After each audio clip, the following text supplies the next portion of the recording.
If you want to take me serious, you can. If you don't want to take me serious, you don't have to. But all I'm saying is this face, people are gonna remember it, okay? And it's gonna go down in history, and I know that. I don't want to be like Jim Morrison, but I want to go down in history like that, or Robert Plant, or any of the really bigger people. And I feel that it's within us and within me. What if it doesn't happen? It's gonna happen.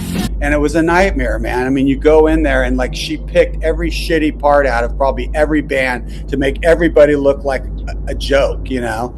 And they all got to see us. So now you've got 400 people or whatever fit into the Troubadour because they were always packed. You know, we're starting to build momentum. When you're sitting there watching it, are you thinking, oh, fuck? Or are you thinking, hey, this is what life is now? Yeah, so we started freebasing coke, and I didn't have the money. So like he had these drug dealers at this time that were like, give him anything. He was a rock star. So she's like, you're done. You got it. You're going to have, everyone's going to want to sign you. They're going to work with you on the vocals. They're going to do harmonies. They're going to maybe change a few melodies and just tighten it all up, you know, so we feel it's more sellable. And I did the dumbest thing. I looked at him and I go, fuck you. Just like that. That was the end of Randy O. I'm the same way to her. I mean, we love each other dearly, and I just will never forget this. I could see her in the mirror, and I'm sitting down, and she looked at me, and this is going to tear me up. And she goes, "That's not the guy I married." Do you think if you had become a big rock star, like you would have succumbed to the drugs and the alcohol? I would have died. Okay, make me look good, man. Don't be like Penelope Spears. Right. I know that's staying in the video. The hair metal guru from Warren to Crew. The hair metal guru. Never forget Charlie too. Hey, I am so excited to welcome Randy O to the show. Yeah. Randy, the singer in the band Odin, who became one of the biggest bands on the Sunset Strip and really came to fame in the 1988 documentary, The Decline of Western Civilization Part 2, The Metal Years. After Odin, Randy finally got the big major label record deal with his band Lostboys, put out an album in 1990 on Atlantic, and he also released a solo album in 2019, and he's got such a great redemption story, and it's such an honor to have him here. So Randy O, welcome to the show. My pleasure. I'm happy to be here, man. I'm looking at your wall, all your little big records, and I see Dirty, Rotten, Filthy, Stinking Rich, Cherry Pie. I actually have the platinum record of that. You can't see it because it's blurred out. It's right over my right shoulder, but for some reason I blurred the background out. But yeah, that's cool. It seems like you know them well or something. Well, I started this channel 3 years ago. I don't know but I was in the military for 22 years, and then I taught high school English for 12 years. And then I started doing this. And the very first video I ever did was talking about Warrant. I was a big Janie Lane fan, so I just finally got my first interview with an original Warrant member, Stephen Sweet. So I'm hoping to do more of that. But yeah, and you're Jerry Dixon's your cousin, right? Yeah. Yep. My mom and his mom are sisters. Okay. So yeah. Okay. So we're really a big reason. No, I'm just going to say we're really a big reason why he did music. You know, me and Jerry hung out a lot, and you know, I remember him picking up the bass, and then I started to get some success, and then I remember him getting in his first band, and then he started taking lessons from Aaron, the bass player in Odin, and then they opened for us a few times. But yeah, so I mean, I think I was a big influence to him, and I think the bass player in Odin definitely was a big influence to him. Right. But and I want to get into all of the Odin, the Lostboys, what you're doing now, but like. And I hope it's okay, but I just watched an interview with you, and you kind of said you didn't have what you would describe as the greatest childhood. So I just thought, what was your childhood like? Yeah. So basically, in the beginning of my life, so my mom was married to my dad, my biological dad. I won't get into why they got divorced, but it wasn't pretty. And then eventually, my stepdad comes into the picture. So, I mean, I was born in Pasadena, so, you know, where Van Halen's from, lived in La Cañada, where Chris Holmes is from, eventually ended up in La Crescenta, and then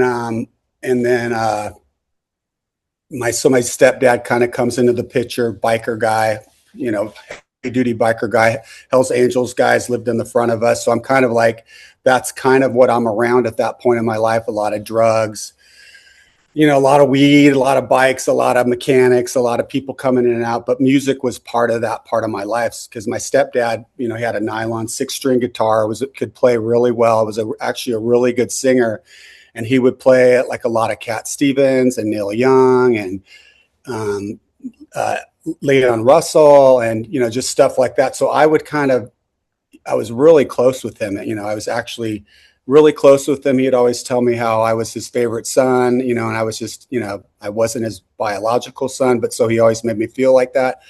But so I mean, I kind of picked up stuff like that, but kind of what was happening and then that whole time frame of my life was like my mom and my dad were doing armed robberies. They were like robbing jewelry stores and you know, like my mom would be, you know, in and out of rehab and not that they didn't love on us and not that we didn't have a place to stay, but like if that stuff was happening to kids today, they would take their kids from them, which eventually I ended up leaving my parents. I became a foster child. But so basically kind of my music and my taste for music kind of I got from him. And then, you know, so we'd listen to a lot of Zeppelin and Carole King and Supertramp. And, you know, so that's kind of where I was at. I just, you know, was doing that. And then like around, I don't know, like probably around 13 years old or so when my mom and my stepdad got divorced, another man kind of came into the picture and I hated him.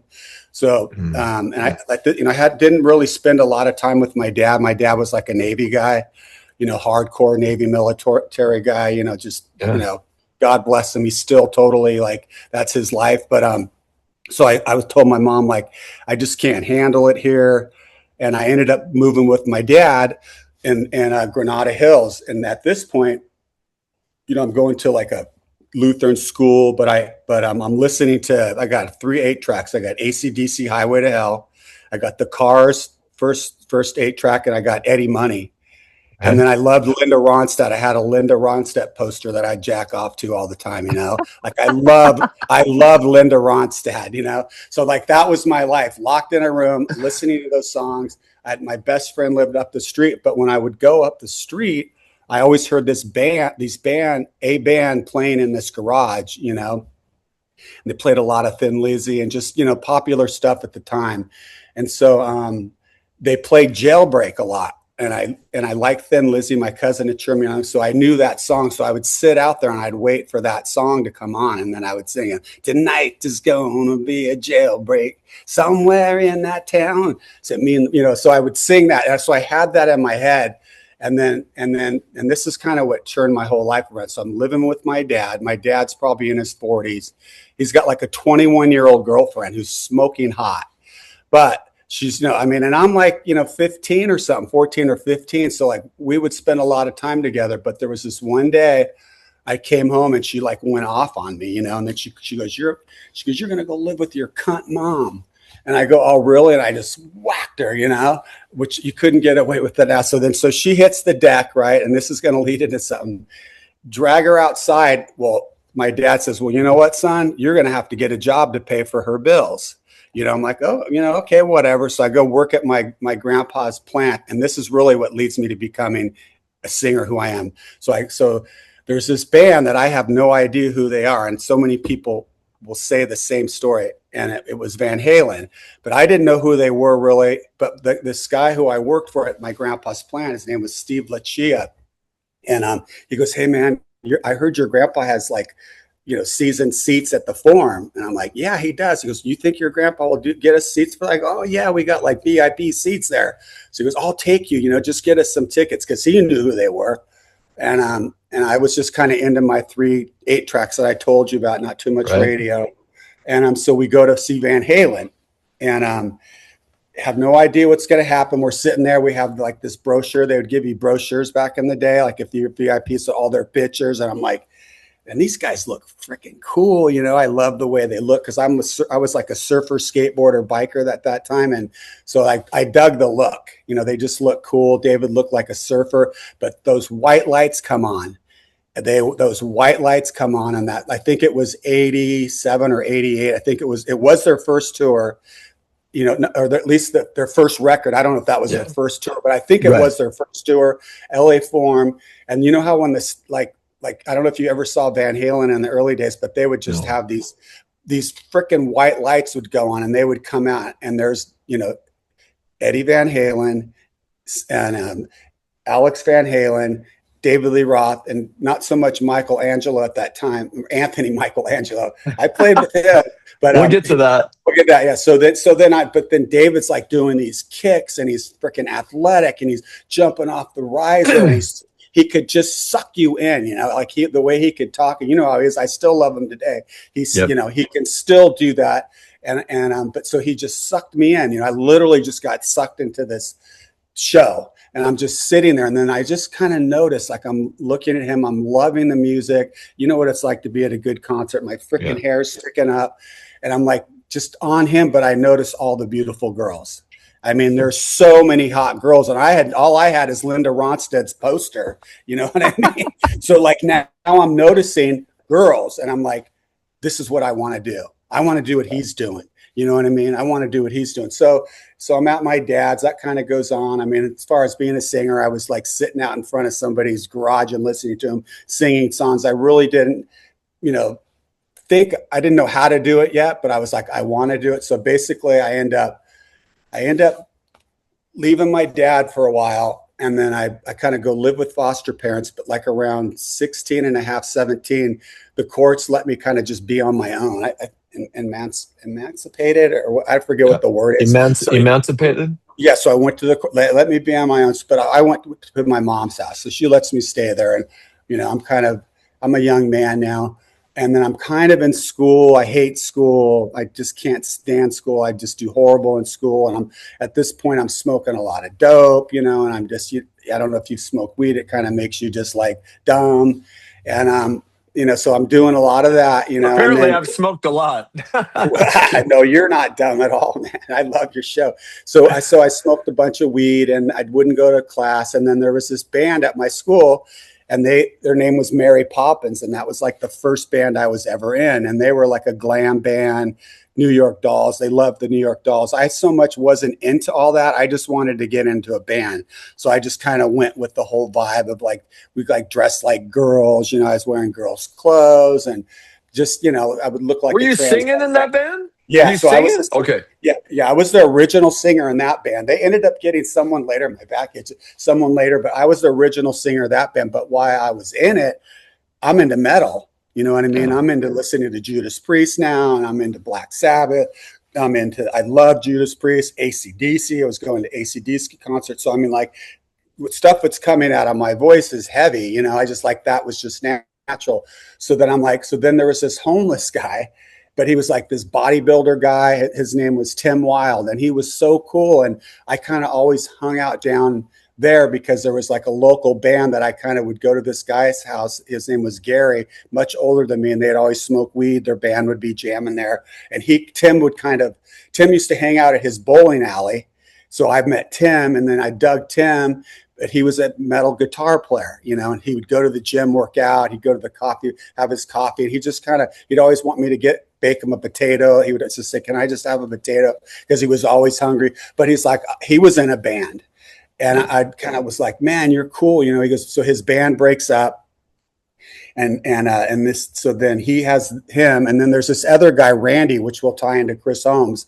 So this guy, Randy Robertson, he's in the band with us, and we get this, younger drummer. And this is a funny part. So we really have no place to rehearse, and I'm living at my mom in an apartment, in a duplex apartment. So I got drywall, I got carpet, I got foam, and so I build a studio in a apartment building. So we get it all together. We're going to jam. Well, guess what? The neighbors don't like a band playing when they live in a. But the cool thing is, I was in a duplex, and the lady loved us and was close with her mom. She said, "Look, you can play, but you can only play from like 2 to 4, as long as you start exactly at 2, because my husband goes to work. I won't even tell him. And then at 4, the kids get home and blah, blah. So we ended up doing that, and we ended up playing gigs, and it was really kind of like Black Sabbath, heavy doomsday rock. It was just super heavy and evil. And so we're doing that, and I'm getting a little bit of attraction. We're playing parties. I think we have about 10 songs, and And then so in this meantime, life is just going on, just trying to do it, and not really thinking about the whole rock star thing or anything. Just thinking about partying, getting women, having a good time, and that was it. That was cool, and I was with older guys. So basically, I'll kind of bring Chris in now, but I'll bring him in later because he became a big part of my life. So at this point, that guy Randy, who played with Chris, and we're at Chris's age. I'm probably 5 years younger than these guys. Chris had just got signed to Capitol. So it's like at the very beginning. And so I would go up and he would invite Randy, and Randy would take me, and they played it in La Cañada in this basement. And the band was Buster Savage. I'm almost positive. He was in Sister. I don't know if he carried Sister over and did his own band with that, but I think this is Buster Savage. So now I get to meet Chris. Like at first I was super shy and we didn't talk much because those guys were drinking beers. I was younger, a lot, 15, 16, they're in their 20s. And I just kind of watched him but I liked him. I liked him. I got to talk to him a little bit. And, I thought he was cool. And, if you've ever been very close to Chris when he was younger, he was just like this energy, like he was a rock star. Like he was just a total rock. Anyone around him, you would look at him. He's like 6'6", fully tatted. He's had this glow to his face. His hair was freaking gnarly. I mean, and it was cool. It was just super cool. So that's like my first taste of it. And so I'm in high. That's kind of going on. And then there's this moment where my younger brother Patrick is in continuation school, and he's going to CT with like Jeff and some other guys. But so Jeff tells him, hey man, my band Odin, we're playing at Pookie's Palace and it's in Pasadena, come and check us out. So my brother says, hey man, you should come and check out Odin, so, and I was like, okay, I'll go, whatever. I'm like, they're going to have some weed there. He goes, yeah, I got weed or whatever. So I go and I watch them, and they blow me away because they're like 15, 16-year-old kids, they're young, super young, and they're unbelievably musically. They're just like, but I didn't even think like, here, I'm going to be an Odin. I just was like, that's killer, But I was working at this place called Builders Emporium. It's like a hardware store or whatever. Back in the day, there was a bunch of them, and I was like a maintenance guy. And I would look at the recycler. Like a lot of people back then, they used this paper called the recycler, and you would look in there for bands or guitar players, and I noticed Odin was looking for a singer. So I got a hold of them, called them up. They had me come down. And I sang for them, and I don't think they liked me really. Not that they didn't like me as a person, but I was, pretty rookie still at singing. Yeah. I could scream really good, and it's just kind of, trying to get the melody thing together, and just figuring out. I was young. I was probably 17 or 18. But the one thing about me is I had a killer PA. Just kind of like the David Lee Roth story. My grandparents had bought me the best PA money could buy because my grandparents were loaded. So I got like this V35, like Cerwin Vega V35Bs that I'll never forget, like a Yamaha P2201 and like an MQ802 Yamaha mixing board. I'll never forget them. That's a good way to get into a band. Well, yeah. So I had I had a paddy wagon, like the old 54, like a 3 on the Tree. Those old like paddy wagon vans. So I had one of those. So I had a way to move my equipment. I actually had a vehicle.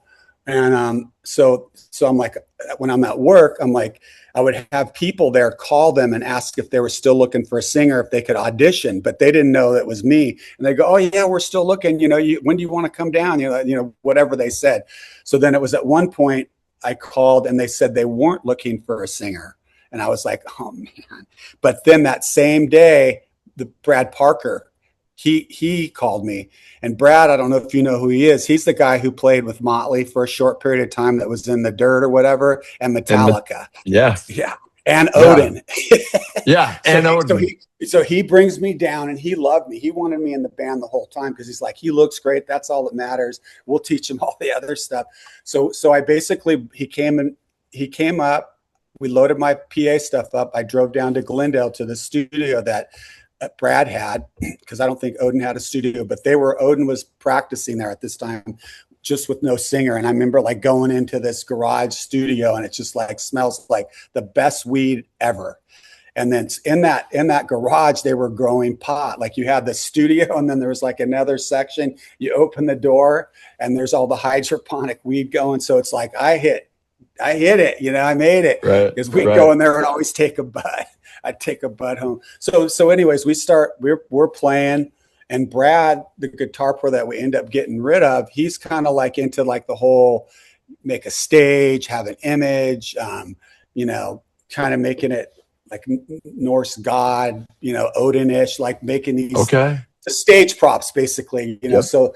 So I was just like, you know, I'd help him out. And then we ended up playing some gigs. And what we would do is we'd play at the high schools and parties. So like right away, I'd learned the set. I'd learned 10 or 12 songs pretty quick. And we were out playing. We were just off to the races. So then as Were time you guys went on, playing covers? Were you playing covers, or had they already had songs written? they already had songs written. I mean, we did do some covers. Yeah. But later on. So, I mean, but before that, we were all doing covers, you know, that's kind of how we learn. I'm sure they were all doing covers. I was doing covers. I mean, that's how I would learn songs. I'd sit and sing to Journey and AC/DC and, you know, whatever. So anyway, so we're at that. We start playing around. And if you need to stop me at any time, stop me. Well, yeah. I'll just keep going. No, that's okay, and this is awesome. And I might interject. I did want to ask, and not to get personal, but you talked about, you know, your relationship with your parents. You end up going to foster. Like, did you ever rekindle your relationship with your mom, or if I can ask?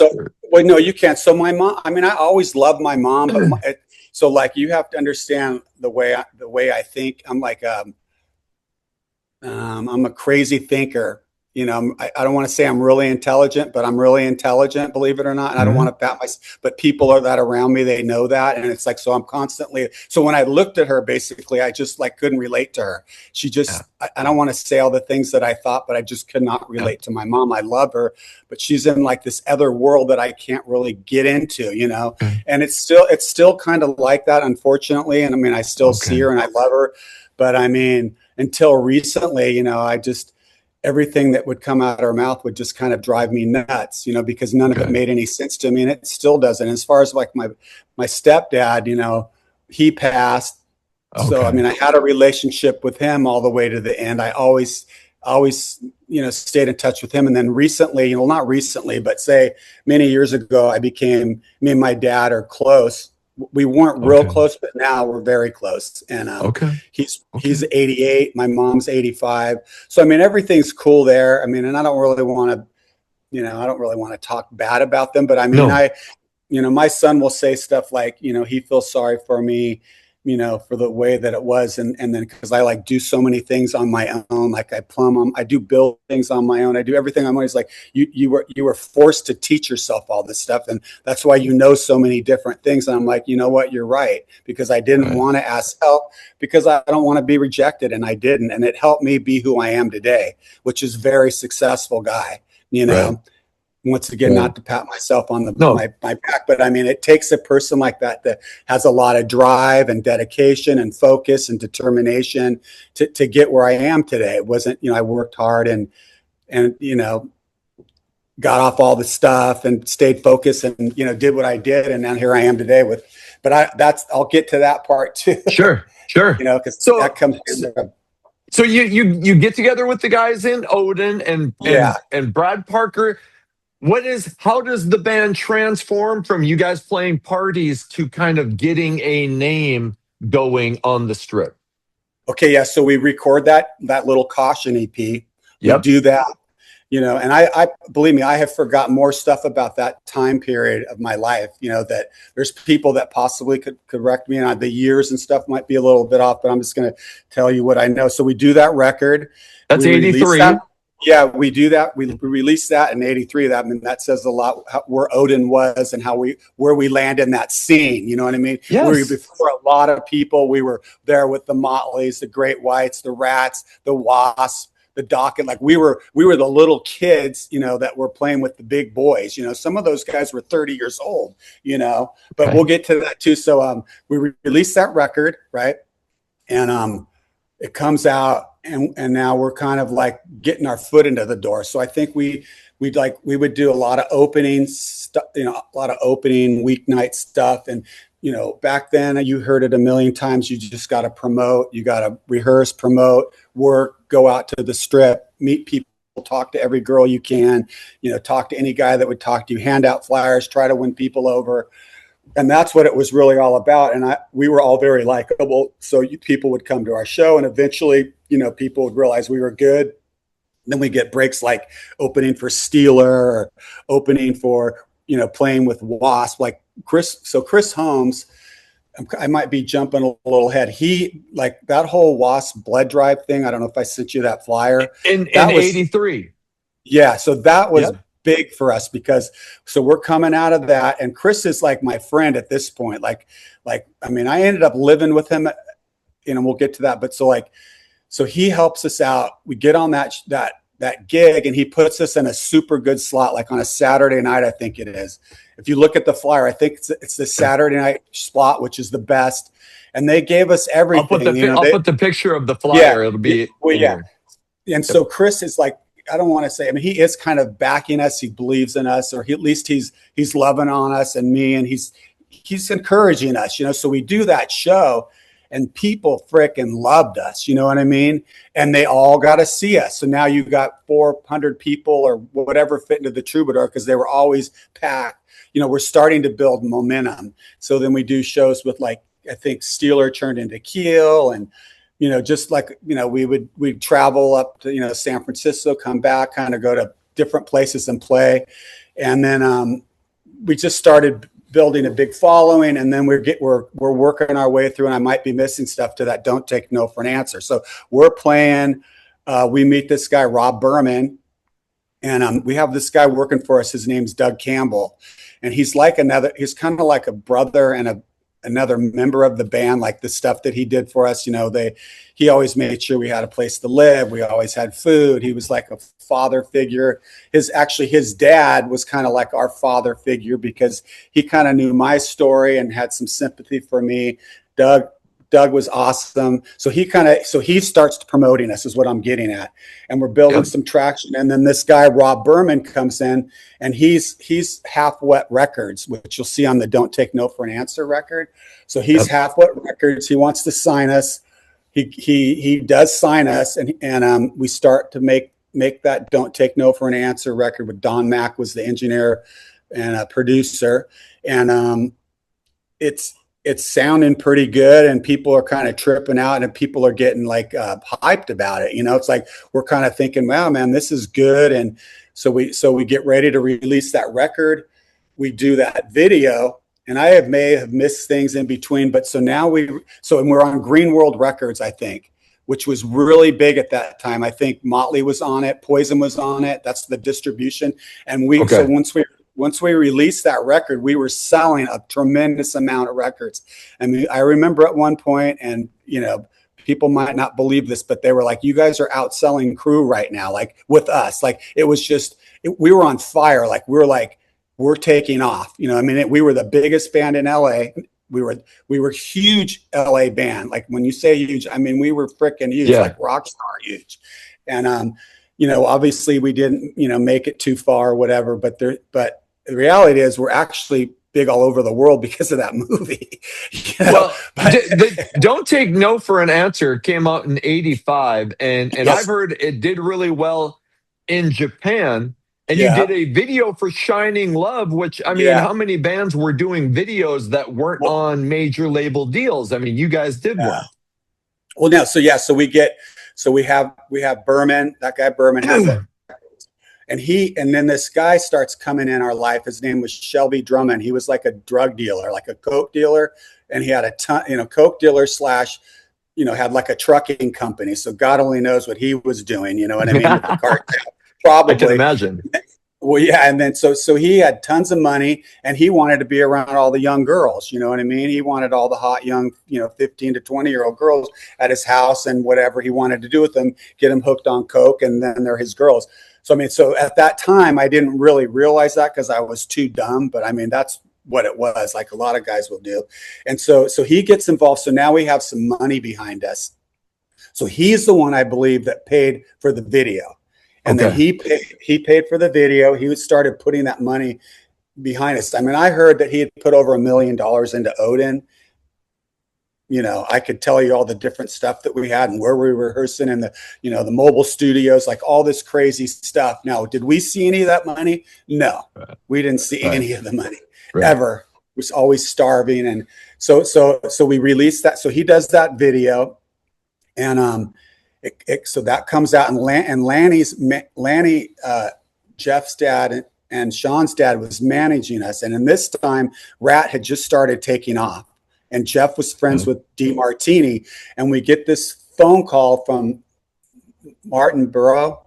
Marshall Burrow, yep. And his dad or his brother was that famous actor, right? Milton Burrow. So we get this phone call, and I'm like, oh my God, that's Rat's manager, and that guy was in the video, and I mean, I didn't totally know. So we took a meeting down by Capitol Records, from what I recall. And so we all go in there, and he's like, you guys are, you're on fire. You're super hot right now. Your record's doing good. I want to manage you. I will get you a record deal. I will make you big.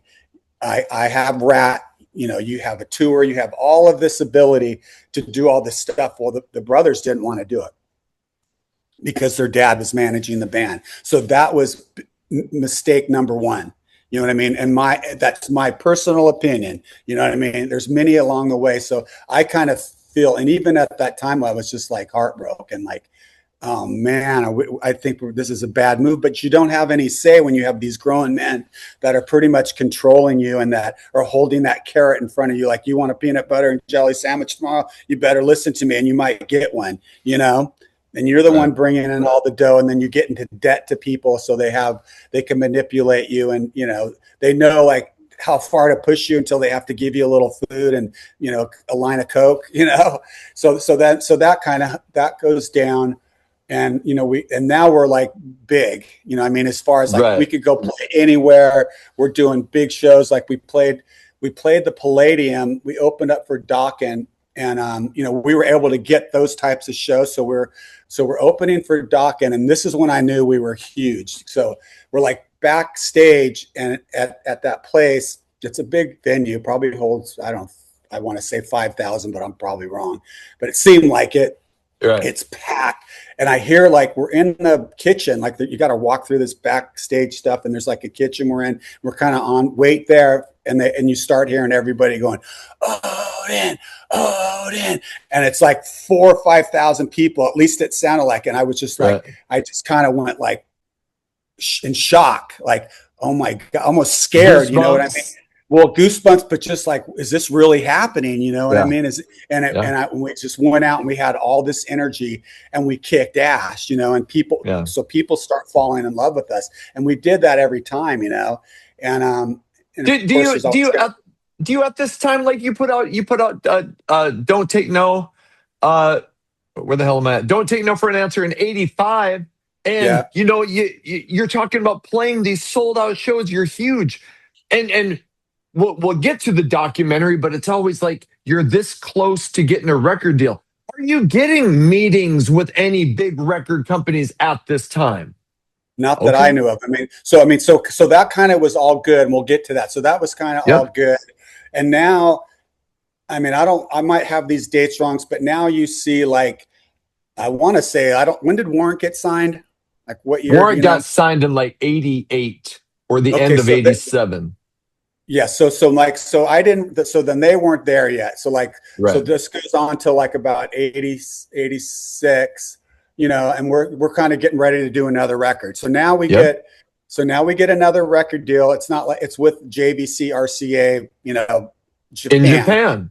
Yeah. So we're getting prepped up for this. They're coming out and visiting us, and they're seeing us, and they're designing a stage, and like, we're going to go to Japan. You know what I mean? We're all stoked. We're rehearsing for it. They'd come back. And it just seemed like that went on forever. And we're making this Fight for Your Life record. Are you still there? Yep. Are you not seeing me? No, I see you're just frozen, but that's fine. I hear you fine. I'm sorry. I was like, oh shit. No. Yes. So now that time frame, we're probably selling out the country club. Anywhere we go, we would play, Orange County down south, maybe go up to San Francisco. Like I said, we kind of just play around, but we were kind of in like limbo now because with our record company, what happened is right before they were halfway was going to release the record, they wanted our publishing. And the good thing is that Lanny Duncan, Jeff's dad and Sean's dad said, you ain't getting any of our publishing, because we had a full LP. So before that, he said, you know what, I'm not releasing all the songs, and I'm only going to release these songs. That's it. That's all that's getting released. So now there's this like conflict and this turmoil, and basically he's out of the picture now. So you got to deal with all that drama. You know what I mean? And then, you know, now you have Lanny and you have this guy, you know, the Coke dealer guy, and you have like some new like car salesman scumbag that comes in that's like managing us now. Cause I don't think that Jeff's dad was managing us at this time. So now things just start getting crazy, you know, more drugs, more stupidity, you know, more of, you know, thinking you're doing a bunch of stuff, but you're doing a bunch of nothing and getting nowhere, you know? Can I ask you this? Because yeah, because I watch interviews with you, I do a bunch of research, and you had been living with Chris early in the 80s, and I thought I heard you that's say coming up. Okay. Yeah, so yeah, that's so, and that I could get the year, so like that's coming up because basically, so what happens is so the Decline came out in what, 88. Yeah, so we're right now we're like in 86ish soda. So like that's going up. So now, you know, I gotta work and stuff. You know what I mean? I have to have a job. So I kind of had been working at Builders, and I knew Chris, and he kind of came back into our life into my life, you know, a lot more because he knew this guy. I think Jeff mentioned it. This guy named Al Bain for leather. And Al Bain like made all his clothes. He started making our clothes, but so he would come down and party with us down at the studio. It was kind of like a party house, and he was friends with Brad too. And so, but they, you know, he spent a little time with them. He spent a lot of time with me. So we went in La Crescenta. We'd do stuff. I'd hang out at his house, in his mom's house. And we became friends, you know, so not really good friends. And then it was at one point, like, he got me this job for this, you know, contractor guy in La Cañada. He was still living at his house, and I needed a vehicle. So his friend, Brian, he had this like old 1970 Chevy, like that cream yellow or that cream lime color. Remember that color that they used to be? Right. I don't know if you're a car guy. And it was like chopped, and it was so bitching. And he helped me get that truck. You know, he didn't pay for it, but I think me and my mom, and we were able to get me that truck so that I could work. Well, he knew I needed a place to live, you know. Now he got me a job. I got a vehicle. And he's like, you know what, you want to move in with me, man? I know you don't have a place to live. And he took me in, you know, and I did my best to pay rent and stuff, but he just kind of took me in like a brother. And so we spent every day together. We would ride bikes. He loved to ride bicycles. So he would always, before tours, we would get into riding bikes every day through like Pasadena. And what we would do is we'd get a little backpack, and he'd buy hot dogs for us.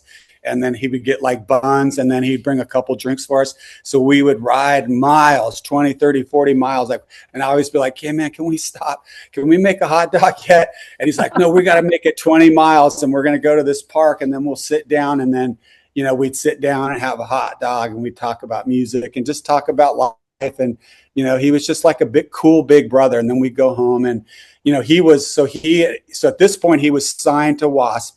He was signed with Wasp or to Capitol. I don't even know if he even signed the contract. I think he did, but I mean, Blackie kind of was like the guy.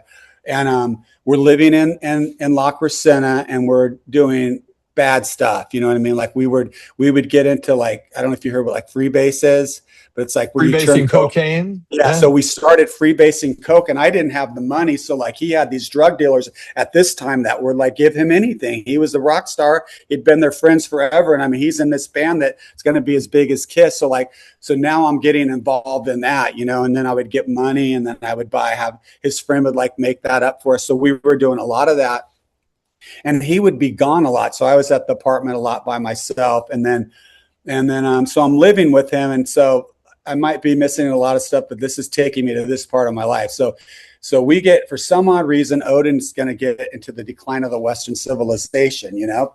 Yep. And so they kind of, Penelope interviews us, and you know, we do the interview. Well, we get in. Chris had already been accepted, so like I go back. I had told him, "Hey, man, I'm going for the interview and see if we get the show or get to do that." And I think she's going to pay us some money. She gave us probably, I think, like we each got $1,000 each or something. Okay. Back then. I think it was a lot of money. I mean, for us, it was a lot of money. Was there any part of you who was like, maybe we shouldn't do this? Maybe it will look like we're selling out. No, I didn't think. Okay. I was like, give me the money. And we didn't know it was coming to an end. You know what I mean? We didn't see what Penelope said, you know? So I will get to that part too, because there's a lot about that I didn't like. And so, I mean, I want to say, I think I'm like 21 years old now. I mean, I'd have to, that's 86. I was born in 64. I mean, getting close to that. So Chris, and this is the part that has been a lot of talk about this park. And I know that all your fans want to hear this for sure, because so many people ask me this, and I have said it multiple times, and Chris says it's something different. So I'm at the house, and Chris comes home for being gone for like 3 days, and he comes in. I've been around Chris a lot high, you know what I mean? At the time, he would get so belligerent and so crazy, like crazy. And he had 3 bottles of vodka with him, empty, you know what I mean? He'd been doing bass, been doing drugs, had been gone. He looked horrible. He came in and just had this crazy look to his eyes, you know, he's like, I gotta go film today. Fucking fill those bottles up with water for me. You know, I'm like, what, the vodka bottles? He's like, yeah, fill them up. I'm gonna take them with me. You know, I'm like, okay, bro, I'll do that, man, no problem. And I'm sober, so I mean, I'm not making this up.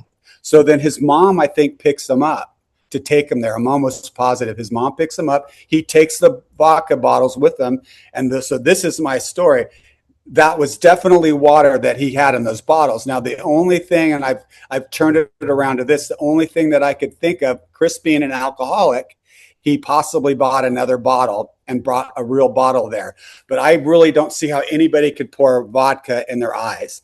You know what I mean? Right. So I'm going to say he had water in those bottles. Other people say that, but I mean, I love Chris. I don't want to piss him off, and I'm sure he's seen me say this before. But and I've talked to him. Yeah, I interviewed Chris, and so I said even because I agree with you. Are you really pouring straight vodka into your eyes? But I said, even if it was water, there was no doubt that he was fucked up. I mean, just he the was way he's hammered. He was hammered. But that could have been water, absolutely. No, I mean, he was freaking, Chris was always hammered, man. He was an alcoholic, you know? Right. He would always say, the only time I'm not drunk is when I'm sleeping or something. You know, like he had some line like that. He'd have few. So, I mean, anyway, so that went on, you know, and then like the whole thing with the buttless chaps, which is kind of interesting. Those chaps in the movie were his, you know, and he goes, you want to be a legend, man? You want to be a fucking legend? He goes, wear those with no pants underneath them. I'm like, dude, I'm not going to do that. He goes, if I let you wear these, if I let you have these, and I still have those pants. I still have them. They're all tore up. And they're like, you know, from all the mildew and stuff, but I still have those pants. You can probably sell those for big money on eBay, just so you know. She's my little gypsy. Randy, why do you wear pants that don't have no butt in them? Well, because it ventilates my scrotum sack. Yeah, I don't know if I don't know. I'm kidding.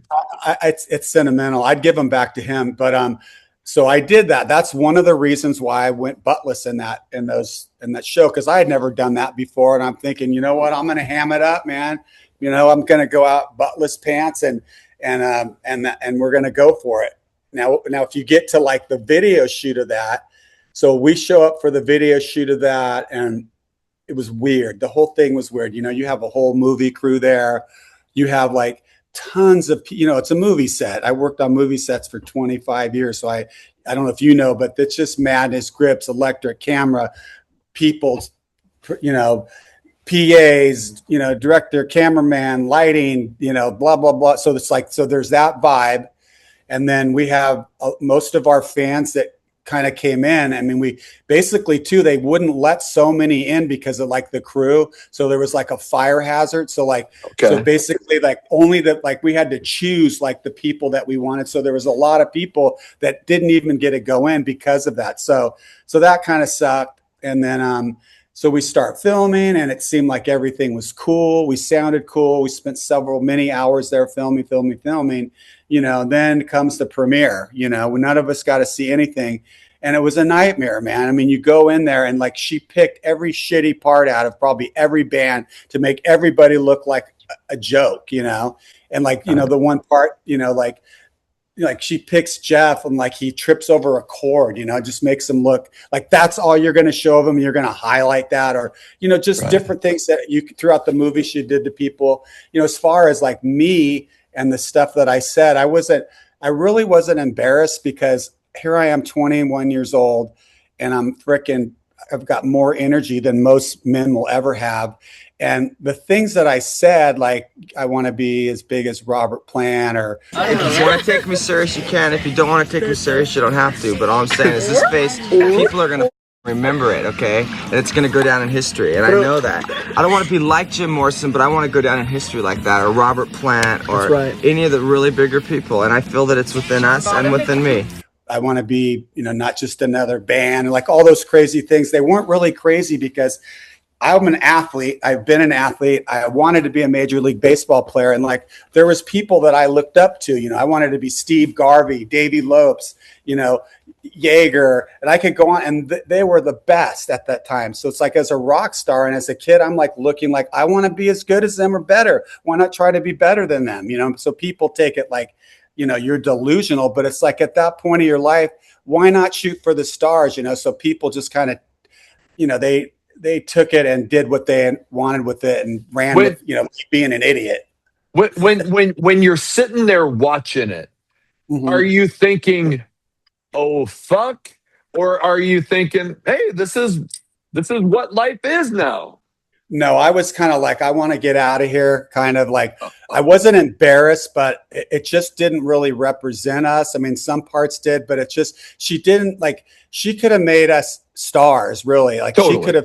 She could have made us like total stars, and because we were really different than a lot of that. Now our clothes at that time were kind of similar to everybody, but what we were, I mean, that's another story I could go back into, but she just like, she dogged us, you know, even like with Chris, man, she knew what she was getting out of that. And she just, she did it to Ozzy. She did it to everybody just to make us look like clowns, you know, even Kiss, like when Paul Stanley's with all the girls and stuff.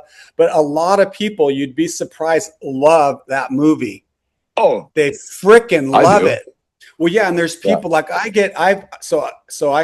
just got onto Instagram. Like I've had Instagram forever, but my son does it and he's supposed to check it. He never checks it, you know, once in a while he will. So I'm thinking he's on top of all this because I don't really care, to tell you the truth, about Instagram. But so the reason I got back on is because people like you and other people have been kind of trying to get a hold of us. And I thought it was because we signed a record deal with Cleopatra. We just kind of did that. They bought our catalog, give us some money. I can't believe it. And they're going to re-release all the Odin stuff. And then we're going to record 2 new songs and do 2 new videos. So I was thinking like, because the other guy that got a hold of me was In Bloom or something in Bloom. Full in Bloom.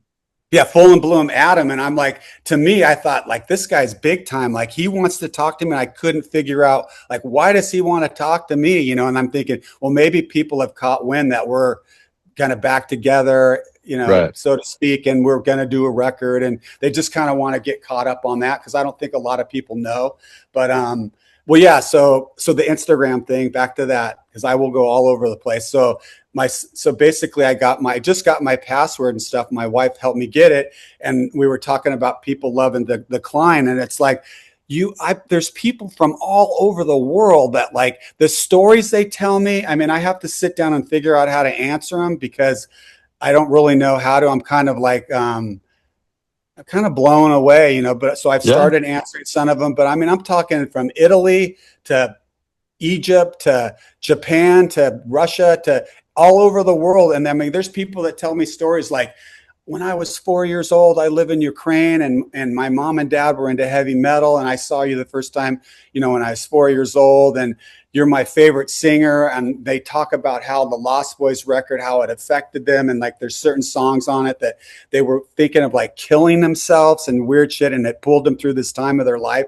So I'm like, it's like really like, and so it kind of puts a different outlook on everything, because no matter what people say about Odin and whether we were big or not, we impacted a lot of people's lives. And same with Lost Boys. Like Lost Boys, it didn't sell a lot of records, but it did decent, you know what I mean? But it's kind of like a lot of people liked it, and but Totally.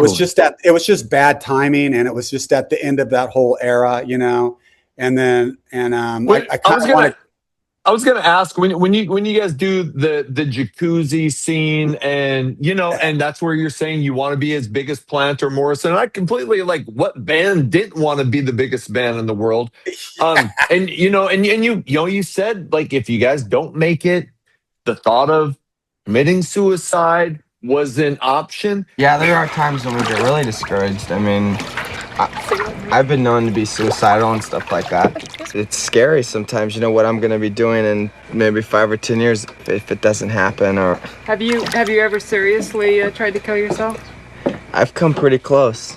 Had you and it looks like you guys had been partying for a while. I mean, well, no. So what was that night like? I mean, that was all like, did you actually know those girls? Was that all staged, if I can ask? No. So all those girls were either the one girl next to me, her name's Michelle Bronson. She was my girlfriend. Okay. And so at that time, and I'll get to everybody. So at that time, I mean, up until that point, I had been living with Chris. I had been broke. I've been, my dad troubles, blah, blah, blah. I met her at a show at the Palace in Hollywood. Her cousin was a roadie for Odin, and once again I saw her and I fell in love with her, and just kind of did get like, so she was her parents were like multi-millionaire people, like loaded, lived in Brentwood, and had all the nice cars. Like the first time I kind of moved in with her mom and her, she lived right next to Lucille Ball, and then the next place, yeah, exactly. Then the next place was Summit Circle, and like people like Alex Van Halen lived there. And actually I have a little story about that. Is like, so I'm living there in Summit Circle, and that's where Alex lived. You see him all the time. I'd wave at him. I had that old Chevy truck, which he liked, and I would always park it outside. But David had left at that time. He left or got fired. So we had just made the Gods Must Be Crazy record. And I remember taking it over to his front porch and writing him a little note and putting it on his front porch, hoping, man, maybe he'll give me a shot. Well, needless to say, I never heard a word from him, but I was thinking big again, just like that decline. I heard you say in an interview that you kind of, I don't know if I want to say regretted, I'll let you clarify that, but that how you guys started musically and then evolved, you kind of feel like maybe you went away from what you were meant to do. Do you 100%? So no, I agree. That's perfect. So what happened? So like Jeff is a total Tony Iommi freak. You know what I mean? He is a Black Sabbath dude, and he's just has that evil tone. And I mean, coming from Hyde, I was like, had this Ozzy kind of vibe, and I just had like this crazy kind of like this evil sound, not evil, but just kind of that minor doomsday, you know what I mean, how Sabbath sounds. So in the beginning, if I'm not saying the writer was like that, or Solar Eye, but we had a lot of we were very heavy, and we weren't wearing all that crap. You know what I mean? Like, right. For instance, we went up to San Francisco and played a gig, and I forget the name of the place, but the band that shows up there is Metallica, and they love us. They come to our hotel room afterwards. One of them broke out our windows. I think it was Cliff. I think he broke the window out. Like, we were partying hard with them, and they loved us. So like, we were kind of like in that world, you know what I mean? And we were just raw and natural, and people loved us, these young kids playing heavy metal. But what happens is, I'm glad you brought me back here. So what happens is, we're doing our gigs, and and we're, paddling upstream. We do that, don't take no for an answer record. No, and whatever, it seemed like things were going good, but now here, so we were there for the first wave. I already told you that, 82, just think of all the bands from 82 to 85. Then there became this like second wave of bands, what I mean? And we're right in the middle of everything. So we see all them go, which we understand. We see Great White go, we see Rat go, we see Warrior go, we see Wasp go, we see, a lot of different bands I'm probably not mentioning, but they all go. And we watch them all become superstars. But now there's this new group, Warrant. So Warrant, my cousin's in the band, like I was saying earlier. So like, I have to be, I can't be jealous, you know what I mean? But I felt jealous and envious because here we are, the kind of led him up, and now they're getting all, they were opening for us, and now I see them get big, you know what I mean? I start see them getting big, and now I see them, that happens to them. Number two, I mean, like Jeff had said this on the interview, like we're at the Troubadour. We were really good friends with Jennifer Perry. She helped us, and we were probably there promoting something or doing something. And guess who comes in? Brett Michaels and, Bobby Dahl and their original guitar. So now they're there, and I'm like, these guys look cool. I mean, you can't not see Brett Michael and go, the guy's not a rock star. Even back then, I mean, people have it or they don't. So I'm like kind of feeling like not really jealous of him because he was so nice. And I'm like, I just see them, like they're getting booked on a weekday, and I'm just like kind of let it go in one ear out the other. And now I see them go from the beginning to get a record deal. So like we see these bands, and it's happening to everybody. And why, like we were talking about, we were heavy metal and we were all this way. We started changing because we didn't know who we were. We just didn't know where to go. We had no real good direction. So we hear Rat. Well, we got to write a song like that. You know what I mean? Oh, well, Rat, look how they dress. They look like, fashion, and they're wearing tight pants, and that's cool. And then, Poison. And then there's, bandanas, and there's like all this stupid stuff that made the 80s. But so we're right in it now. Now we're just like playing heavy metal. We're trying to write some like poppy songs that just wasn't us. And we did do some cool ones, but and people followed us through all that. I mean, we had our fans stuck with us, but that was the trap. I think like if we would have rode out the storm and just stayed to who we were, and even that second wave that would have gone through, we would have been with like these heavy metal bands that were still happening. We could have, I think, eventually kind of broken some way to be like a heavy metal band that people would always want to kind of come to, but we didn't. We just kind of sold out. You were talking about like, Brett Michaels has this look. Well, a lot of people thought that, you were like in line with Vince Neil and David Lee Roth as far as the look and the attitude. Bill Gazzari is telling people you're going to be the next David Lee Roth. And here's the question I want to ask did that ever become an issue with you and the band? Like, oh, the focus is always on Randy. Was that ever a problem? Not that I know of. I mean, those guys, I would say I was the leader, and I was a strong guy. I would fight for them. And we were like I think you've heard it, like we were a gang. You hear so many bands say that back then. We were a gang. We had our girls, you know what I mean? If, one of your girls went with some other guy, and you heard about it, so you wouldn't have that girl around anymore. The girls would, be strippers a lot of the times, or their parents had money, so they were feeding us or staying with them, sleeping in their cars, sneaking in their house, whatever. So you kind of had that, but I kind of forget the question about. Did your looks and the focus on you ever cause any maybe jealousies or anything like that? Well, I don't think it caused any jealousy in me. Now there was like a thing between me and Axl, because I mean we were there earlier. Yeah. And there was so Vicky Hamilton, who managed Axl Rose, and Axl smokes me in every way. So I'm not trying to say that. And he's killer. And he's wrote, obviously better songs than I'll ever write. He's a multi-zillionaire, but it's still a story that really happened. So as far as the bandana, I still have the bandana on. I've been wearing bandana since I was 12 or 13 years old. You know what I mean? So it's like Axl isn't the guy that invented the bandana, which a lot of people just from other parts of the country don't realize that people wear them or something. So there's that kind of vibe where people say, oh, he ripped off Axl Rose. And then there's the people that know and that were there. They'll even tell you that Axl ripped me off, like a lot of the movements and a lot of the kind of vibe that I have and the mystique. And like, you know, I used to have like a fan on stage. It would kind of like blow my hair around and like do all this dancing. But like, so Shark Island, this guy, Richard Black, I think is his name. My friend, a girlfriend that I actually had at one time, was dating him. And this is when I was much younger. I went and saw him and I was just like, he is such a trip, you know, and I really was influenced by him. But like, as far as the voice and stuff, I mean, listen to Nazareth, you know, listen to the singer in Nazareth if you want to know where Axl, you know, gets his trip. Yep. But Axl does it good. Axl's freaking good. He made one of my favorite records of all time. But the fact is, he would come to our shows. He did watch me.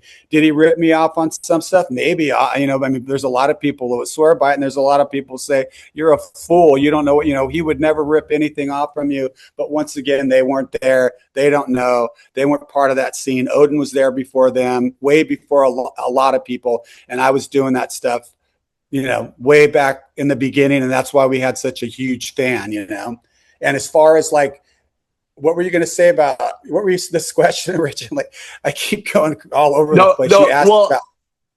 I was asking about your looks and everything, but I think you kind of answered that. I did want to ask this though. You talked about your reaction to the decline. What was the reaction like from like fans or friends when you're walking around the strip after the decline? Are people like, dude, holy fuck? I mean, what was the reaction that you got from other people? I think a lot of people that like went to see the movie, I think a lot of people felt sorry for all of us.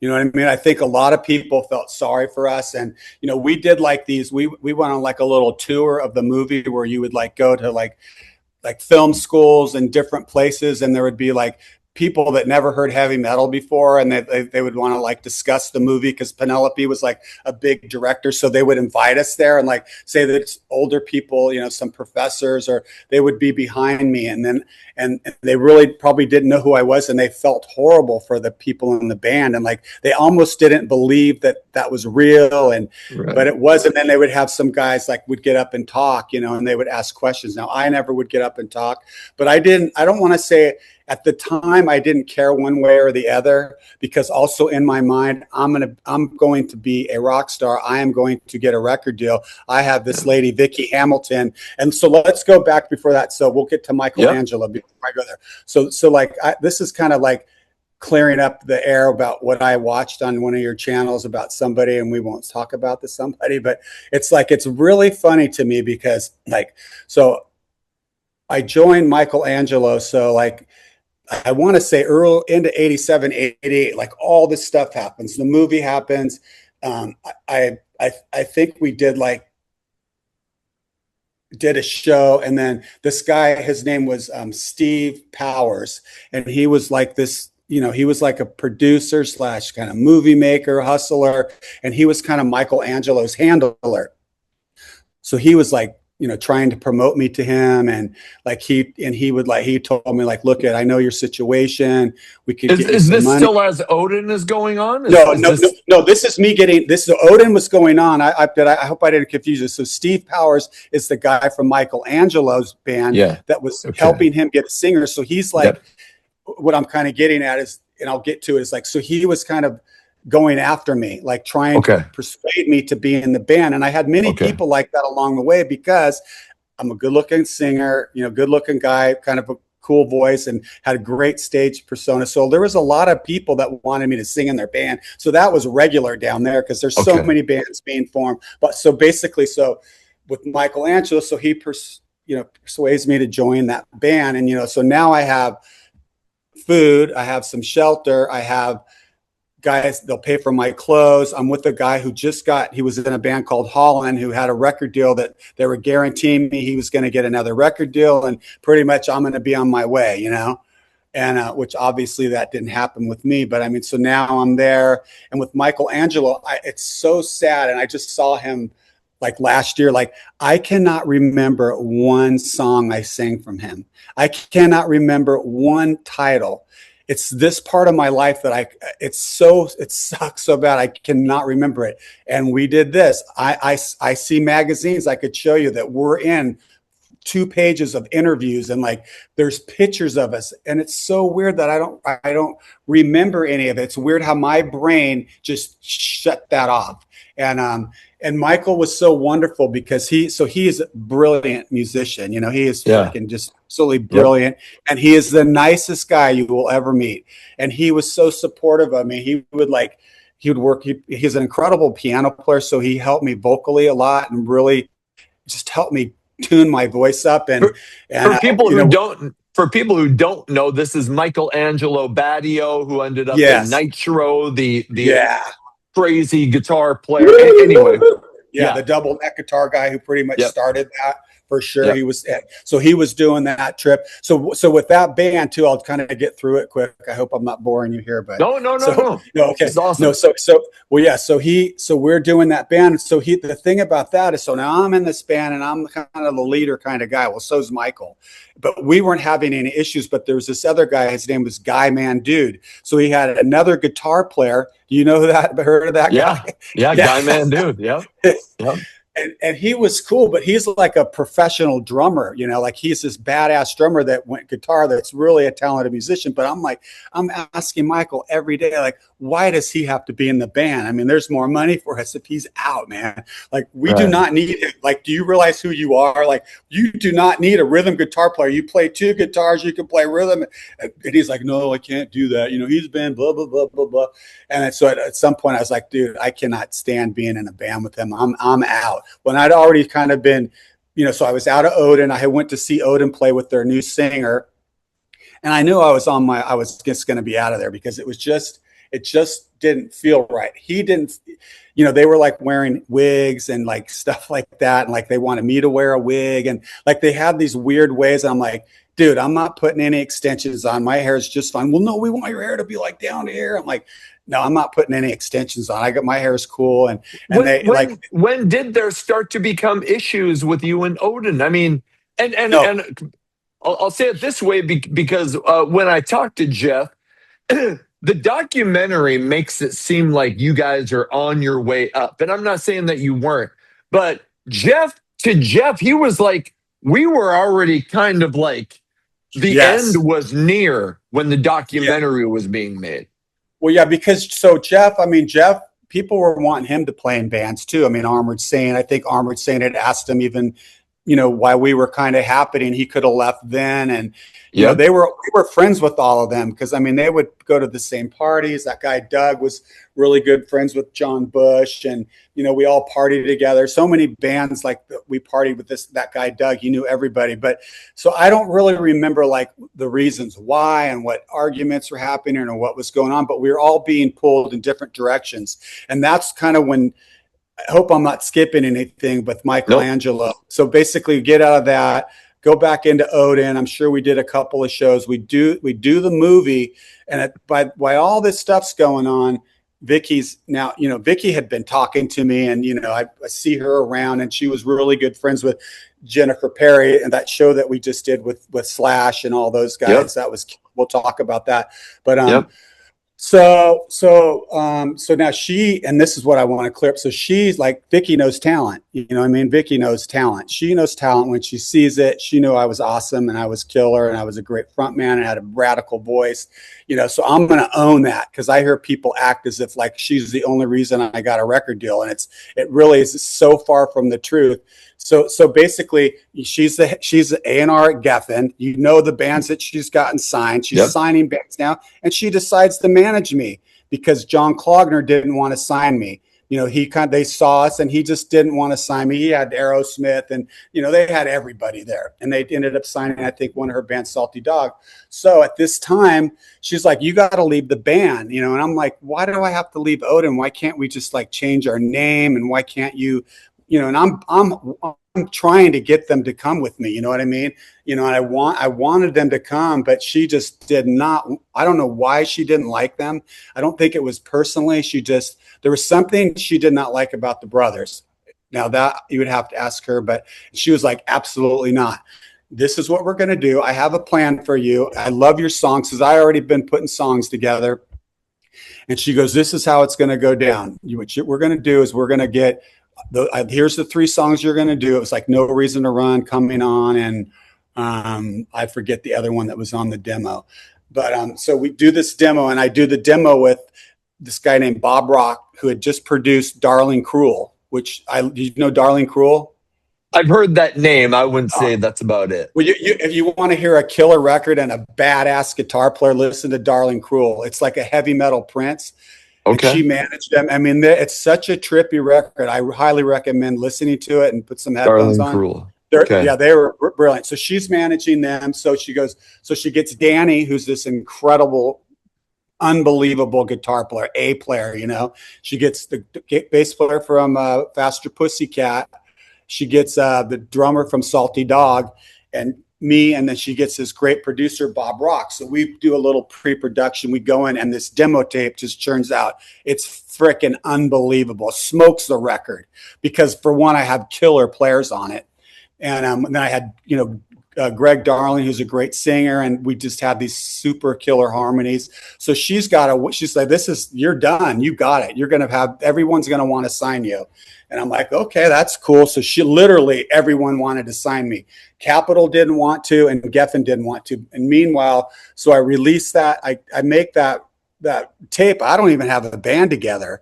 You know what I mean? I just have those guys that I have the tape, and I had my brother Pat. I'm like, look all my songs. You and me wrote a bunch, and the only way that I'll use you in my band, but what you're going to have to do is put some guys together. You can use Jimmy, who was in Odin with us towards the end, and I go get a drummer, which the drummer was this guy Chad, who ended up playing drums, and then and Pat, and then we didn't have a lead guitarist. I go, you guys got to learn all the rhythm stuff, and then we'll audition lead guitar players. But in the meantime, I'm moving forward. So if you guys don't put it together, they're going to put a band together for me. It's going to happen. So now I don't have a band, but now I have Atlantic Records. I have Arista Records. I have literally every freaking record company, and me and Vicky are just sitting at our house talking numbers. You know what I mean? It's like, you're getting signed, dude. And my life had changed. So I've been broke. I never had squat. You know what I mean? I was struggling all these years, and I'm like, I'm this close to having money in my hands. You know what I mean?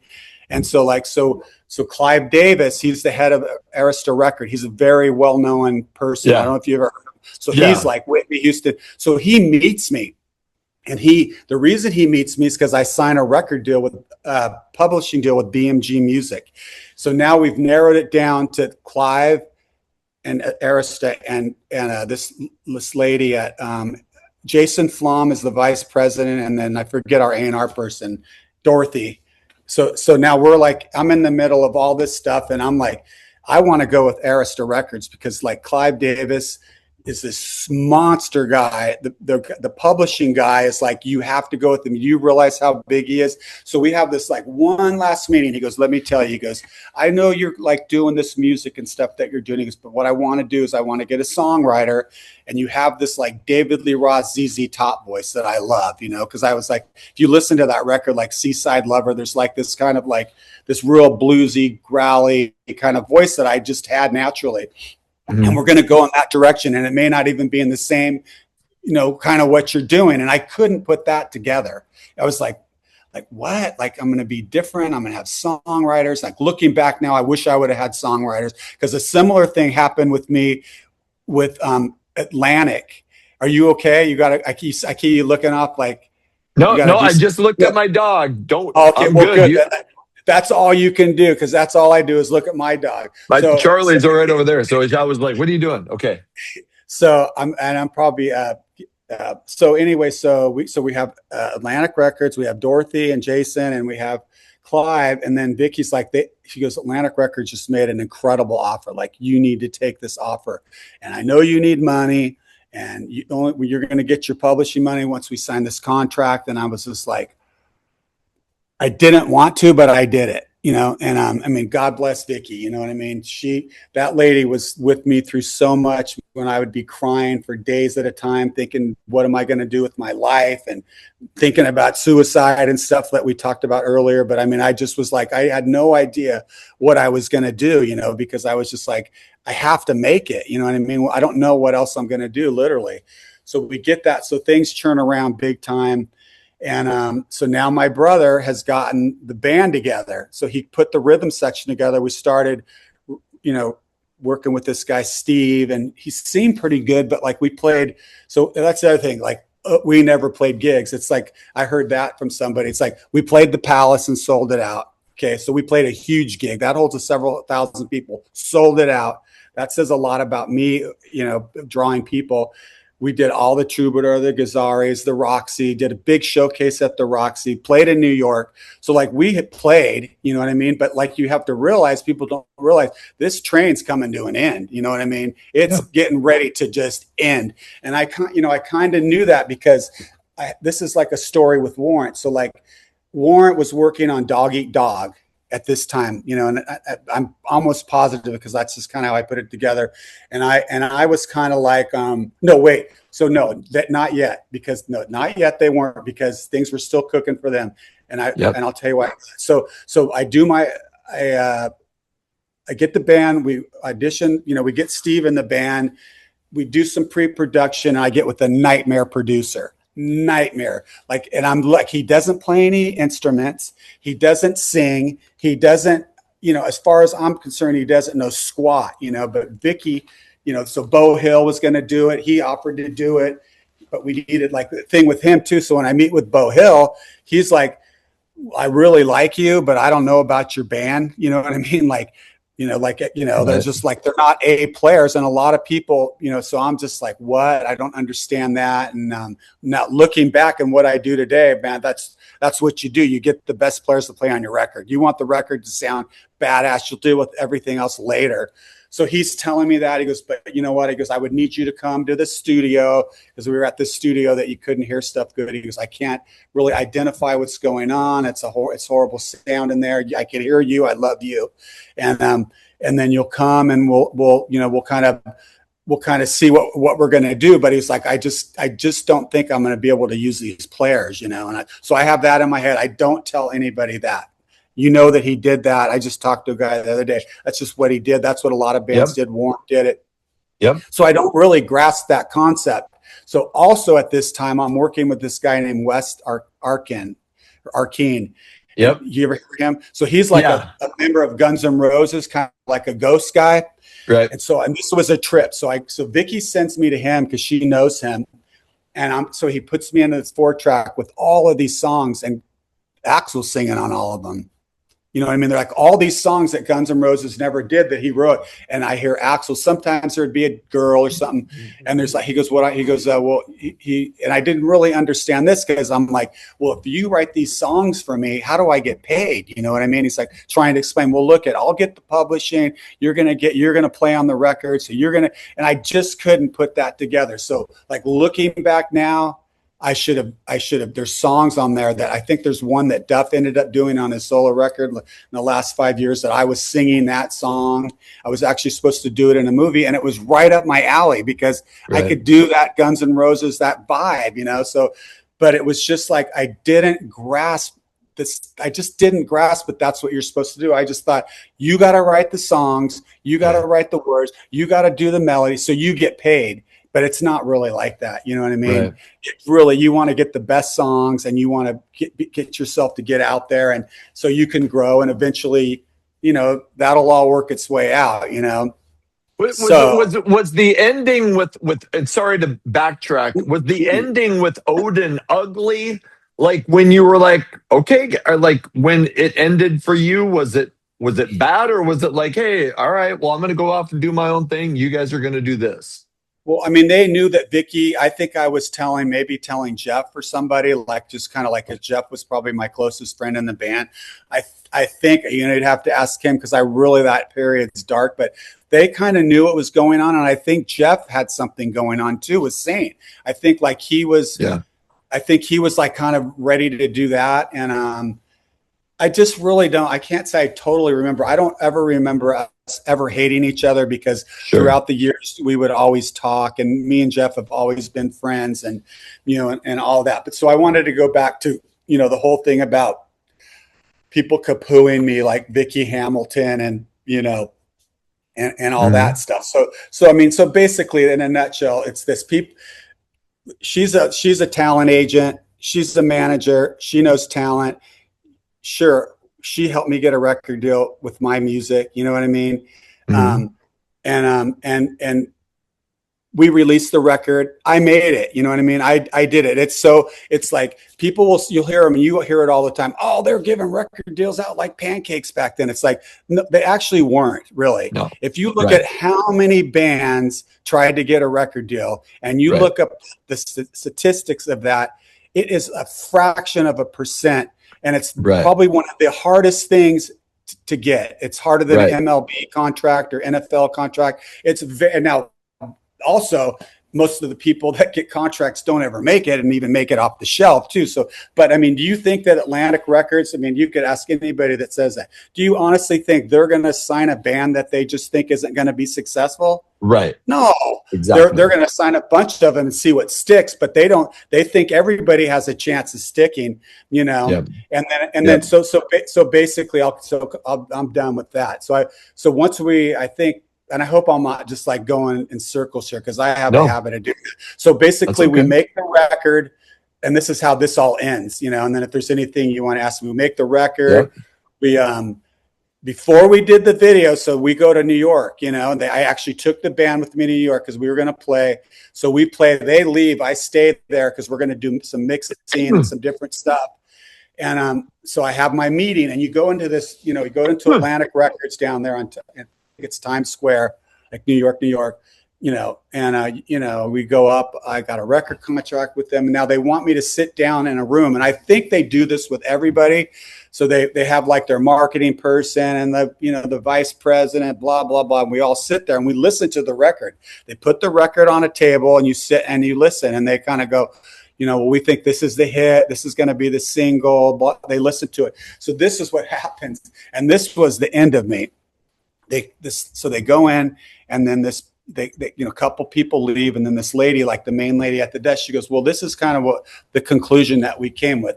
We love the way this record sounds. We think it sounds good. We think the songs are cool. And a lot of the stuff you're doing is cool, but we need to go in and redo the vocals, you know? And I'm just like, redo the vocals. And I'm like, well, what do you mean? They go, well, not like redo all of them, but there's some melodies we want to change. We want to add some harmonies. And she goes, and this is how we're going to do it. We're going to get the Winger brothers. And I couldn't stand Winger. Like, we're going to get the Winger brothers. And in my mind, I'm just like going, what are they going to do? And you're going to go into a studio. You're going to pull those tapes up. And they're going to work with you on the vocals. They're going to do harmonies. They're going to maybe change a few melodies and just tighten it all up, you know, so we feel it's more sellable. And I did the dumbest thing. I looked at him and I go, fuck you. Just like that.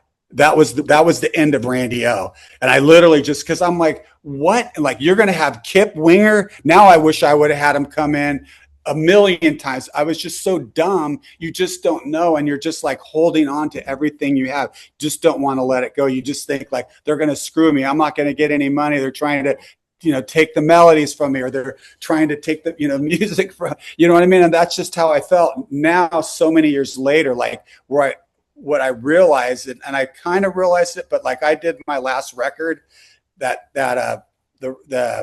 Coming Home record or whatever that I did. And the way I made that record is exactly how professional make it. They bring in the best musicians in the world. Like I had Matt Bissonette play on it, you know, 200 a song. I have, you know, Toshi from the Jimmy Kimmel Show play on it. I have the keyboarders from the Eagles play on it. Everybody's 200 a song, and Roger play drums, and they show up with the music written out. I give them the tapes, and they do it in 2 takes. They're done, and it sounds badass, you know. And then it's up. Then they leave me. I'm in there all by myself. Got the greatest, you know, songs that they could possibly be. The best sound, the best musicians, the best leads, you know. And I guess what I was getting at, if I just knew that then, I would have done the same damn thing, you know. So the label says we're going to bring in the Winger brothers. Yeah, to fix this. And you're like, fuck that. I say fuck you to them. I say, fuck you. What happens right after you? I mean, what's the reaction? They just kind of looked at me and, you know, I mean, I literally said it and I was like, just confident and just like, fuck you, man. I'm not doing that. Like, really, Kip Winger?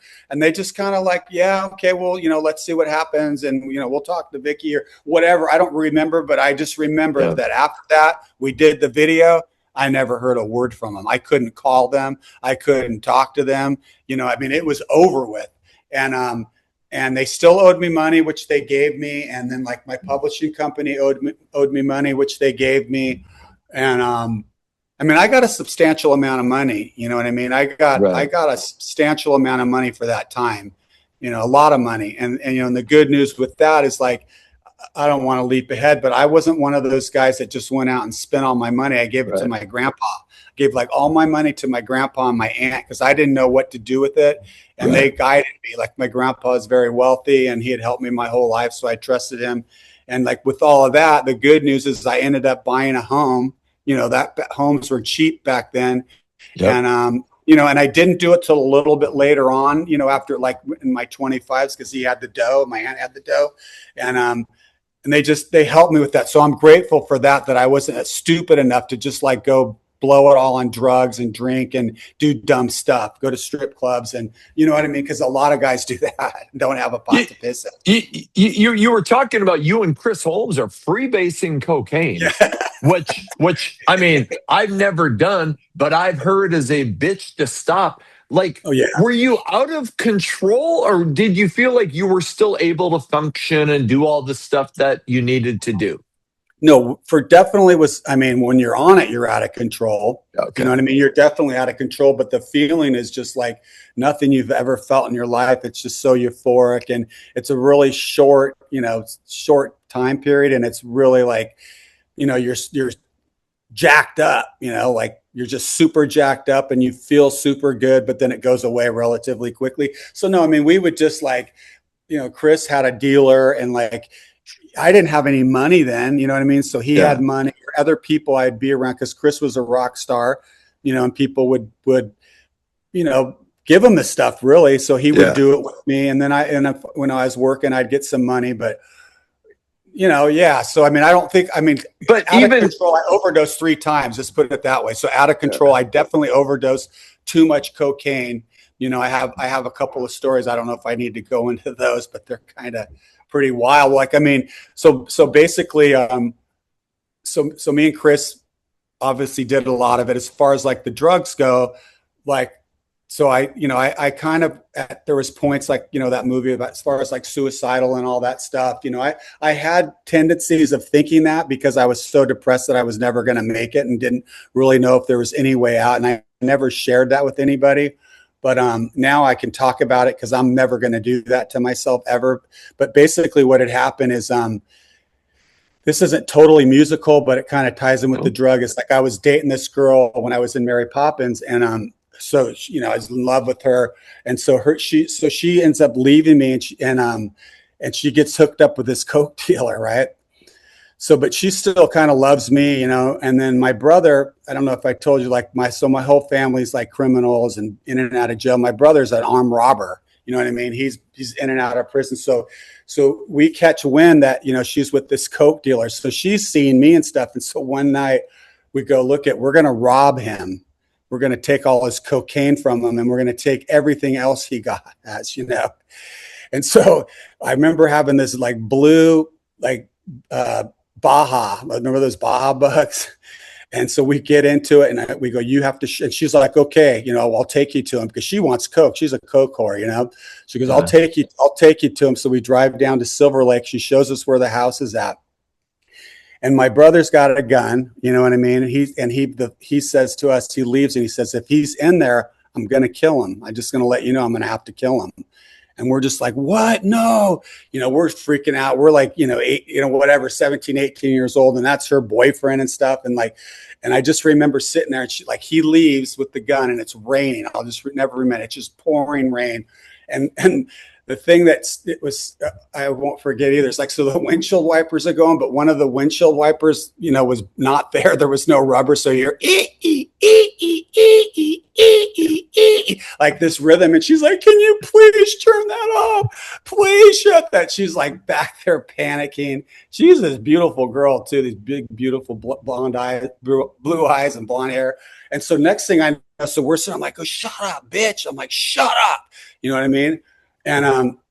So next thing I hear is like, doof, doof, like baseball's hitting something, and I look back and there's my brother. He's throwing dirt clods at the front door to see if anybody comes out before he goes in.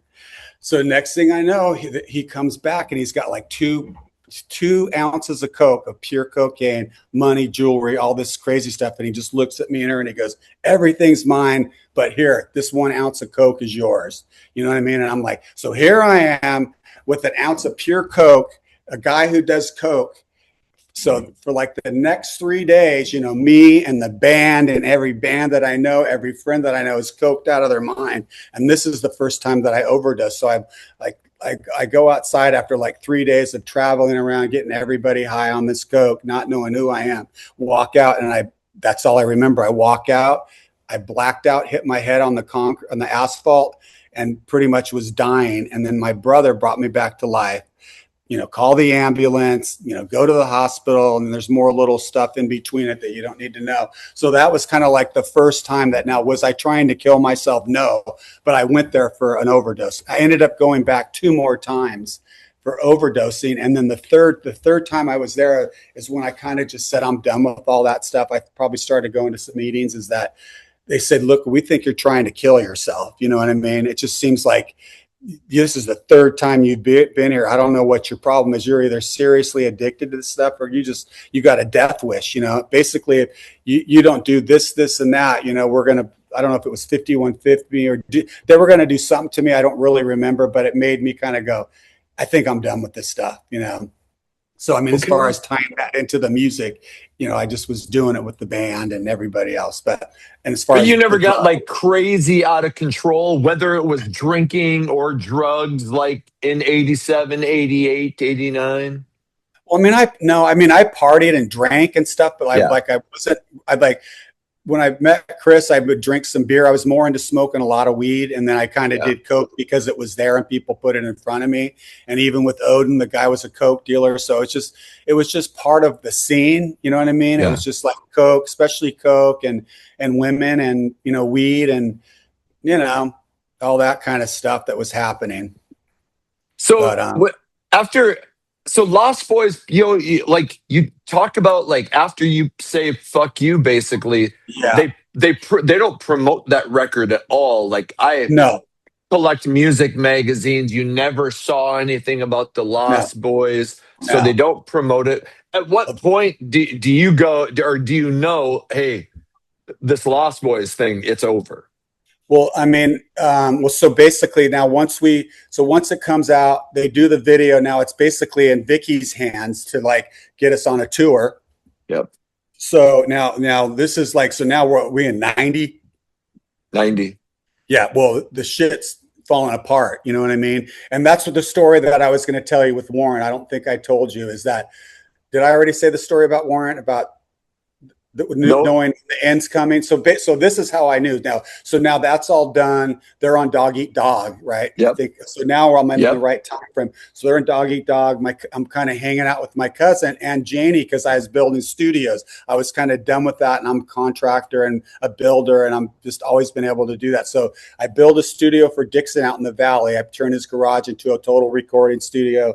You tear it up, frame it, you know, installation, drywall, lights, blah, blah, blah, sound room, do all that for him. Well, in the meantime, Janie's coming over, you know, and this is when Janie's married to Bobby. They're living out in Encino, or kind of out that way. And Janie was just like a couple of blocks from Jerry. So like when I got finished with that studio, Janie's like, will you build me mine? You know, he goes, I like it. How much is it going to cost? I told him how much it's going to cost. No problem. I mean, they still had money. So they are recording Dog Eat Dog, you know, so we're kind of all hanging out. I kind of almost seemed like neither one of those. No, Jerry had a car, but I was driving him a lot in this old Volvo that I had. So now they're going out to, I think, like Rambo Studio. Now, I don't know if I think they might have been doing some recording there, but basically I went out there with them and they were doing We Will Rock You. Yep. They did that song. I think it was for a movie. And when I'm there, I mean, Janie's like says, "Hey, I'm in the sound room," and he says, "Man, why don't you come out and sing on this, and sing with us?" I go, "Really?" I'm like, "Yeah, fuck yeah." So I sing with him, and then he tells me, "Hey, man, you're gonna get some dough." I'm like, "Because you're going to put you in the singer caucus and all this stuff." I had no idea what that was. You know what I mean? So next thing I know, I get a check for a lot of money. Because I sang with them, and I'm just like, that's the kind of person Janie was. But so this is what I was getting at, how the part about how I kind of knew it was going down. It's like, so I'm driving down the 101 with both of them, and they're talking about like, shit's going on with the record company. They're not going to let them title the record Dog Eat Dog. They want to title it something else. They want different music. They're not happy with this, that, and the other. And so they said they had went in for a meeting to the head of Columbia or whoever the guy was that they were dealing with. And you may have heard this story already, but I heard it firsthand. They go into the room, they open the door, and they see a poster of Alice in Chains where their poster used to be. You've probably heard that story. I heard it first. And they knew that they were like, their head poster had always been there. So now it gets replaced with that Alice in Chains. And that tells you like, that's what was happening, so then basically, I mean, that was kind of a sign. Plus you saw all the stuff that was happening with these new bands, whether it was Soundgarden, Alice in Chains, Faith No More, and just like all, Nirvana. What did you think of that stuff? Did you like that stuff, or? I didn't know what to think. Like, I thought they were cool, but I just didn't. I was too worried about myself at the time and what I was going to do. And then I definitely saw like everything kind of just like dying out, like the Strip, and these things weren't the same. And I was just like, and I knew it was dying out because my record company dropped me, and that along with everybody else, and MTV had totally changed, and like only the very, biggest bands were on there still. And it even got to the point like the mid 90s where they were done too. They couldn't tour, and you know what I mean? So I mean, I saw that coming to an end. But so at the end of that, because I have like this low, deep, I could sing like, Soundgarden, and I could sing like Alice in Chains and Stone Temple Pilots. I could sing like, I could do that. I've always had that. So we were done. And I was in kind of a new Lostboys with new guys that kind of were pretty damn good musicians. Okay. And we had all of these songs, and CBS was like into it. And I didn't really understand why, so they were like trying at that point. I'm 25 years old, and I was married now, and I needed to have a life. And I'm like, come down and we want to record all your songs, and we think we can get some writers, and you guys look great, you sound killer, and you're a great front man, and we could do blah blah blah blah blah. And I'm just thinking, yeah, right. In my mind, I'm like, I don't trust them at all. So we ended up doing some demos for the demos, and the guy came back, and I wish I could remember his name because he's a very famous guy at CBS. And he said, I want you to come in on this particular date, and so I'm with these guys. They're like a new Lostboys band. We're still using the name. And I just looked at them. I go, there's no way we can do the same type of music for sure. It's over with. No, it's not over with. This stuff, it's still happening, man. we're going to stick with it. I'm like, you guys, it is not happening.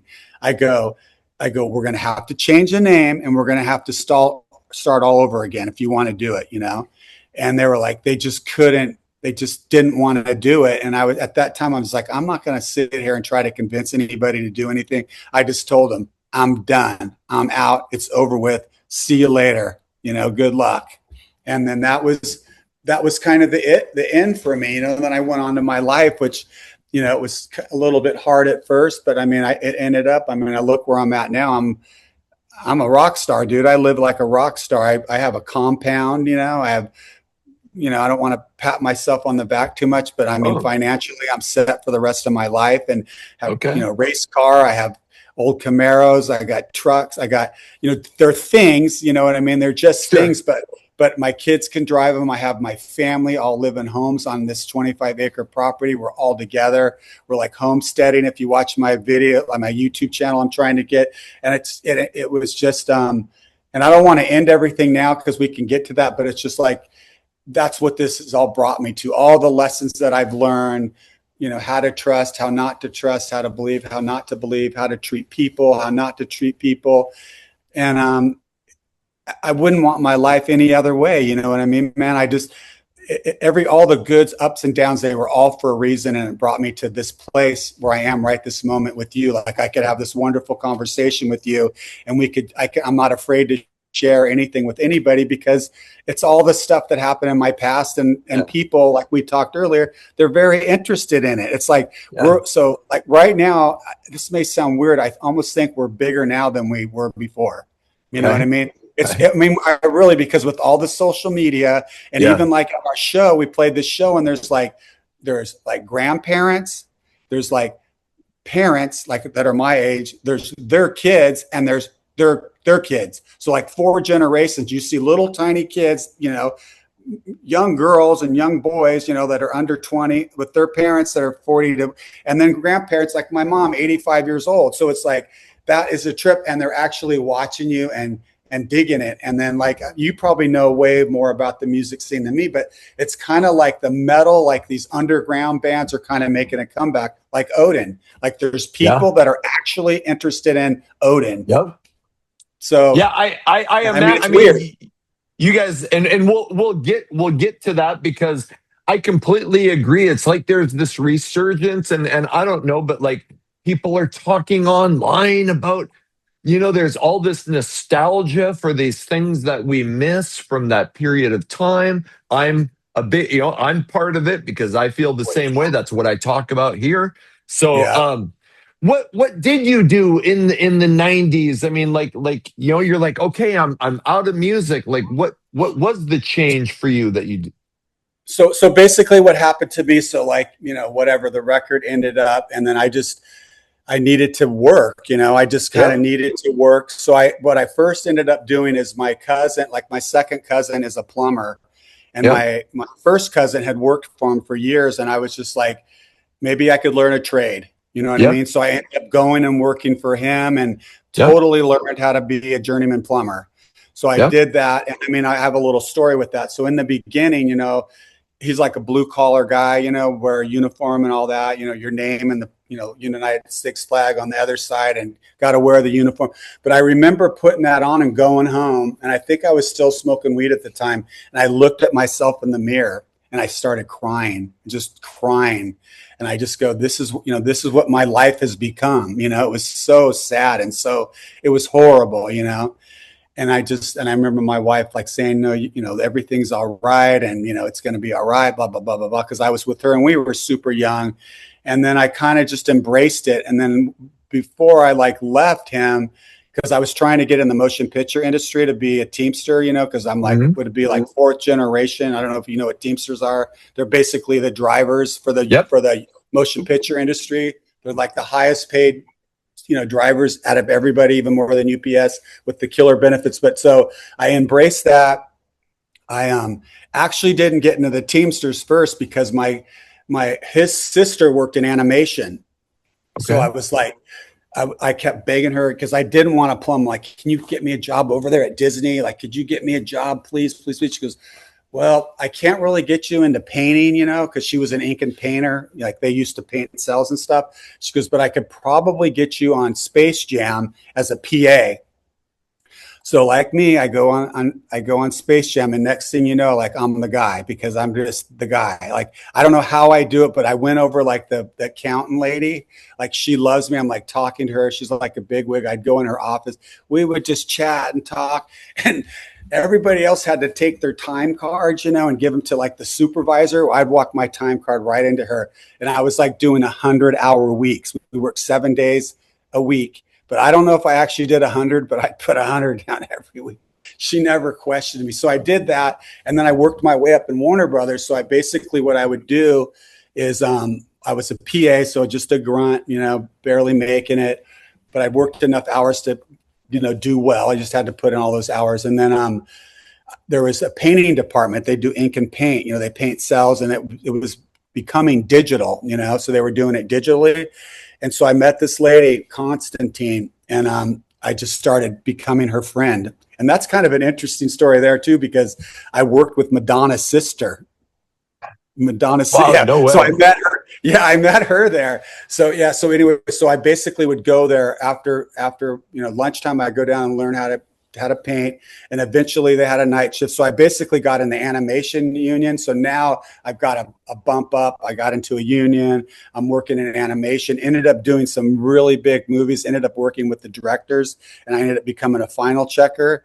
And that's kind of when you work with the director and you look at like all of the animation scenes, from like the background to the special effects to the animation to like the overlays. And so you would look at a scene, you would look for like pops and things that just look wrong. And I had to take a test for it, and I was able to get the job, you know? So I got that job. But in the meantime, I just kept wanting to get into the studios and be a driver like my stepdad was. So at some point they got busy enough to where I got hooked up to get a job, and I got in, and then 27 years later I retired. And basically, with like being a teamster, if people don't know, what we did in the movie industry is basically anything that had wheels, whether it's a forklift or a 10-ton, 5-ton, a big rig, great all, a limousine, anything with wheels, the craft service truck, grip truck, electric truck, camera truck, we moved it all. So if there was say I'm on Iron Man 1, which I was, I'm there from the beginning. I'm there from when Robert Downey pulls in and starts working out, like from the very beginning when they're making all the suits and we're getting all that ready. And, then eventually you'll have a crew come in, but I was always there in the beginning, getting all their equipment set, getting his gym set up in a trailer, getting everything set up. So you get all this equipment. We had like 140 pieces of equipment on that. So you get it all set up, you get base camp set up, just like a rock and roll tour, basically, but you're dealing with actors. And you just kind of, for 27 years, you move equipment around, and you get paid good, and you live the good life. And I ended up, that's kind of what I've, ended up doing and doing good. I made, luckily along the line, I got lucky on some investments, and just got lucky, just kind of I did things wrong for so long, and you lose a lot, and then you get lucky big, you know what I mean? Like you lose, and then you just have that one time you get lucky. So I've gotten lucky or blessed a few times along the way. And was there ever any period in the 90s or where you were like, maybe I should give music another shot, or was that it? No, I never thought like that. But what would happen along the way is like we would do Odin shows. Like they would say, "Hey, man, let's get together," because they were always doing music. They're still, Jeff's at Armored Saint, and Sean's in LA Guns, and Aaron's in like this killer Queen tribute band and like a Guns N' Roses tribute band. So so no, I never felt like that. I would go. At this point now, when there's a point in my life that I'll get to where I fall off the deep end again.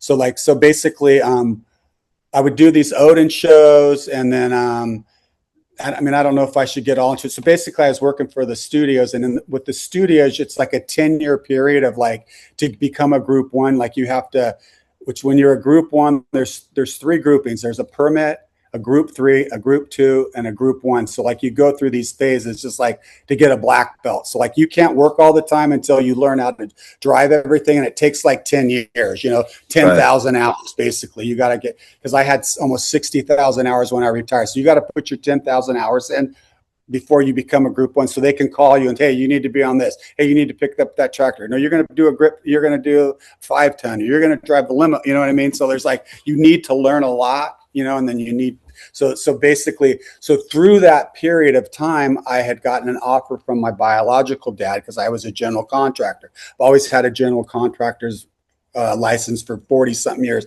So I was always able to build, I would be building and working, and, anytime there would be a slow spot in my life, I would plumb and just kind of stay busy that way. But so what had happened is, because we're going to get to the music thing. I hope I'm just not like all over the place, man.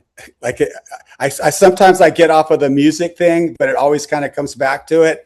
It's okay to go. I want to hear about your real life too, man. Okay, so yeah. So anyway, so basically, I'm working for my dad. He had like these contractors that were screwing him, and he was like the head of like Ventura County Rescue Mission. So it's like basically works with like, drug addicts and you know, it's a Christian program. So they have like thrift stores and you know, you've heard of those types of places. Yep. They have like rescue missions, and they have women and children shelters, and like they help Yep. people, food banks, blah, blah, blah.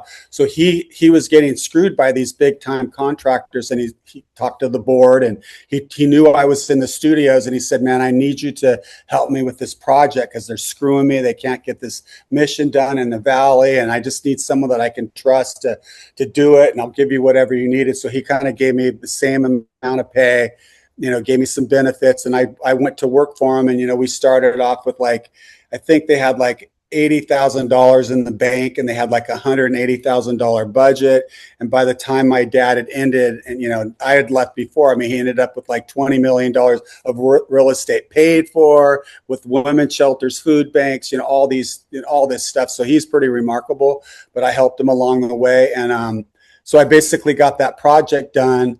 And then, so I got, my dad retires, you know, and this is what I fell off the deep end. And this is when I started to think I was going to be a rock star again, and had some wild ideas. When was this about? Do you remember what year? So I mean, like 2000-ish, you know. Okay. Like yeah. I want to say around 2000-ish, because I think Sure. Odin did a gig then, and it was a kick-ass gig. It was when I was coming out of that. So I remember like, my dad retires, and then this guy, Gary, like he took over his position, and he started like telling me basically like, we're going to cut your payback, basically trying to get rid of me. You were going to do that. You got to give me a decision. So, I mean, he came over, I told him I'm not going to do it. You know, he gave me my paycheck. So now I'm home. I just received a huge check from something else. Like I had a bunch of dough, like something that there was like this lawsuit that had gone on, something that I won't get into, but I got money. So I had money. So I really didn't need to work, and I already had money and had a home and all this stuff. And I was like the dad of the year. You know what I mean? I got married, beautiful wife. I'm coaching softball. Everything is the last thing you could ever think is I was ever going to do drugs again.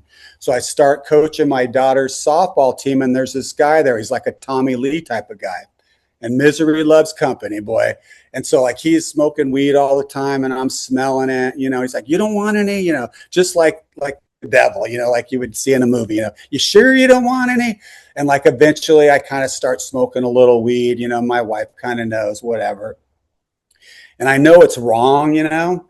And then what happens is I get into speed for a while. So he's like, you don't want to try this stuff. We were watching this movie where like, not Breaking Bad, that's a TV show, but anyways, we're watching this movie, and there's kind of like this scene in it where they do it. And he had kept wanting me to watch it. I had this like motorhome in the back that we traveled in and stuff. And so we'd sit out there and party and, you know, well, just do dumb stuff.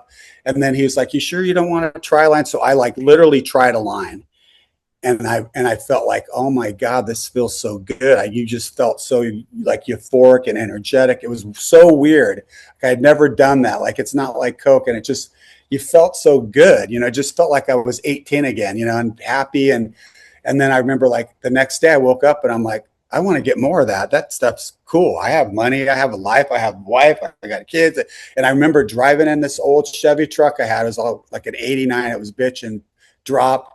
And I'm going over there, and on the radio, like this person comes on and says, do you know that 10,000 people today will become addicted to crystal meth and blah, blah, blah. And don't be one of them, you know, like the radio is talking to me. And I'm like, I'm just going to go get this stuff and do it. Well, 7 or 8 months later, I'm still doing it. I shrivel up to like 160. My wife, I have everybody fooled that I have brain problems. Like it's something in my brain. It's not speed. Like nobody knew it. So, I mean, I was keeping it together, but I was like, when I wasn't around them, mom was just like crazy. So, and all of this, I'm buying a studio. I buy a studio. I get Pro Tools. I have drums. I have everything. I meet this young kid that's a guitar player, piano player. And like in my mind, I honestly believe I'm going to make a hit record. And like, I'm going to go to I was telling people the name of the record is going to the Grammys, you know, like, and I believe this, like, and we're working, and my wife sees me, like, she thinks I'm going crazy. I have the studio. All we did is play music, sing, write. I could sit and write like it was nothing because I'm high on speed. Now it might've been horrible stuff, But those are some of the songs that I ended up putting on the record. But so that goes on in my life, you know. So I'm basically doing crank or whatever, crystal meth, whatever they call it. They called it glass. Totally addicted, you know, and I'm like not seeing anybody but my family. My wife doesn't know I'm on it. She's sending me to a psychiatrist. He doesn't know I'm on it. He just starts putting me on all these crazy medications. And I'm like, in my mind, I'm like, these idiots, you know, nobody can figure this out. All they had to do is make me take a drug test. And I'm like, you know, right. And so then this goes on for a while, like 9 months or so. And this is leading up to the first Odin show. And then, my wife sits me down one day, and I just remember sitting down in my bedroom, and she sits me in front of the mirror. And my wife is an angel. She's just the raddest, most beautiful, loving, would never leave me wife, loyal. And I'm the same way to her. I mean, we love each other dearly, and I just will never forget this. I could see her in the mirror, and I'm sitting down, and she looked at me, and this is going to tear me up. And she goes, "That's not the guy I married." She goes, "That you're not the guy I married." She goes, "What do we need to do to help you?" You know what I mean? And I looked at that pretty face, and I just looked, I go, "I'm done. It's over. I'll never do it again." And I was at that day, I got rid of everything. My whole life changed again. And it was over. It's like, it was that easy. It was hard, but it was that easy. I knew. Did she know? Did she, or Yeah, did well, you? what had happened? So now that she figured it out, because, I had to come clean, because I kind of had told her I had to come clean with the psychiatrist. And we went there, and he said, "Get out of my office. I never want to see you. You're a liar. You're like all this stuff." And he wouldn't see me anymore. And I told her, "I don't need all that freaking medication either. I think that's making me crazy, you know?" And then, and I got off of all that. And I think it did make you crazy. I think that stuff did make me crazy. But regardless, so I got off of all of that. And that's when so then Odin, and I was making music at the time, and I was sharing it with people, and with a lot of people. And I thought I was going to make a record. And so like that in 2000, it took me that long to make Coming Home. You know what I mean? Like had the songs done, demoed. I did it multiple more times until my wife just said, honey, you got to finish that chapter, you know, in your life. So I did. But basically, so I think in like 2000, Odin gets together, because we were talking about that, and I think you did your first reunion in 2003, I think. Yeah, so it was like 2003, because like have you seen any footage of that? Like, it's on the internet. It's sick.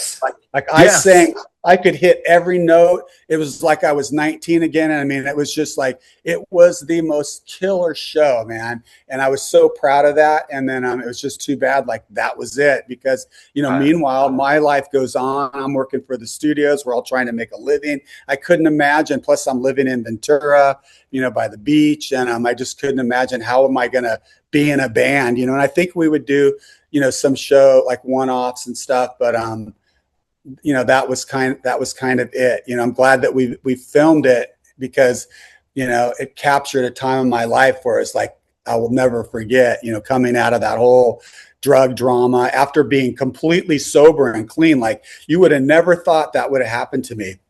Yeah. So just like that, you get sucked in. And I did. I got sucked in, man. It's not about me, but I was an alcoholic. I quit drinking when I got home from Iraq in 2004. And in 2015, I was like struggling. I was always exhausted in the morning. Some friend goes, "Hey, you should try Adderall." And I'm like, all right. I'm like, so I get a prescription, I take it, and I'm like, holy fuck, where has this been my whole life? Well, needless to say, in 5 or 6 years, I'm taking multiple Adderalls. I'm cutting them up so I can use them through anyway. So I relate. I mean, my life fell apart, and so I quit in 2020. Though. Oh my God! It feels right good. away, I was like, oh my, like I was like, shit. I'm doing stuff. I'm fixing my house. I'm like, I'm like, wow. Like, I call this house, all this shit on my walls. I would never do that. I call this the house that Adderall built. Like, I started. That's bitching. Yeah, I mean, anyway. Let me see that again. Let me keep going. So you got a lot of Kiss. A lot of Kiss, and yeah. You got Warren. It was kind of just. It was just a Kiss wall, and then I added a couple other things, but Yeah, kids Anyway, is so I relate. Like at first it was amazing. It was the best thing ever. And then 3 years later, I was like, what the fuck happened to me? well, yeah, it catches up with you, you know. And as you get older, it's just, and then the people around you that, you know, are you married? You No, married? Oh, you're not. no. Okay. Would you have a wife or kids? Divorced, Oh, okay. divorced. I have 2 kids. Okay. 2 kids. Well, Yep. yeah. So, you know, the people that love you, they see that you change, you know, and they're like, Yep. they love you and you know, they know that it's something's not right, you know, and Yeah. they want you to be right because they love you. You know, it's like what I say, like about love. It's like when you love somebody and you truly love them, you'll never stop loving them. Right. You just can't. Even like if Yeah. you were an old girlfriend, you know, you have that love for them. Yep. If you really love them, you'll never stop like loving them, like having that Yeah. feeling of like I love them and I still do love them, you know. But anyway, So once you quit, like you said, you quit the meth, your wife sat you down. Have you stayed on the straight and narrow since then? totally. Only thing I had done like a couple of times I smoked some weed and Yeah. then we would drink some beers and then like but never like alkies. Like we never Yeah. drank every day. We would go out Yeah. and drink. My wife doesn't do anything. Right. She did drink a beer here and there, but like she's a you know total straight. She's totally into the Lord and always has been. But no, so When I don't really. I was never like I needed to do this all the time. You yeah. know what I mean? Like and then but basically like you know, like before COVID, I think that we might have been drinking too many beers, but not alcoholic kind of, you know, just go out Yeah. and drink beer and have friends over and drink beer. And, you know, I was, you know, I'm federally regulated driver. So, I mean, I can't drink and drive because my limits are Right. like way lower than a normal person. So I would never, Right. ever take that chance because it was too good of a, you know, profession. So, I mean, no, I wasn't an alcoholic. Now I was more of a druggy weed guy than anything and continue to be. So, I mean, throughout my life until like, let's say 5 years ago, I would take some hits of weed, but I don't do anything anymore. Yeah. I Yeah. completely like gave myself to, you know, the Lord. Like as far as my mental and spiritual side, like I want to be clean. I want to be able to focus and meditate and make Randy a better person. And so that I can be better to people around me and just keep getting better and wiser and just be good people and help people like we talked in the beginning. You know, that's what life's about. You know, sure, I said I had a bunch of things, but I give a lot of it and give to a lot of people and help a lot of people, you know, When whatever when did you make that decision? You know, you talked about your wife was into the Lord. You talked about yeah. giving yourself, like, when did you go, you know So, what? This is a decision I need to make for myself. I mean, so with that, what happened? So when I was younger, like, so basically when I was younger, I was telling you like, well, I'll tell you a few stories about it. When I was younger, like there was really no religion in my house. Like there was drugs and heavy party and bikers, Hell's Angels, and all that. So that's going on. So that's darkness as far as I'm concerned. Did I know it? So basically, you know, people that knew me because I was like the best baseball player on the like little league stuff. And so all the moms and dads are, you know, my parents were involved and they knew like why this kid's so good and his parents are never here. And like, you know, I'd make the all-star teams, nobody would be there. So like the parents all loved me and they knew like the parents that lived on our street, like there's a lot of little leaguers on this one street. They knew my parents were drug addicts, you know what I mean? So they would kind of take me in and kind of watch over me. And so, so there's these two guys, these two brothers, I rode bikes a lot and their family was different. They just were totally different family. Like they were happy and seemed like they all loved each other. And then they started like, they would have me kind of be with them all the time, you know? And then they would like take me to church, you know, I'd go to church, you know, and supposedly like I got saved then, you know what I mean? Mm-hmm. I got saved and I think I got baptized then, but I wasn't like reading the Bible or, you know what I mean? I was like, okay, I love God and, you know, I believe in Jesus, but I didn't know anything about it. I just said it, you know, I mean, I wasn't really following. And then so I had that seed kind of planted and then I ended up living with my dad. And then I went to like, he sent me to a private school and it was like a Lutheran school.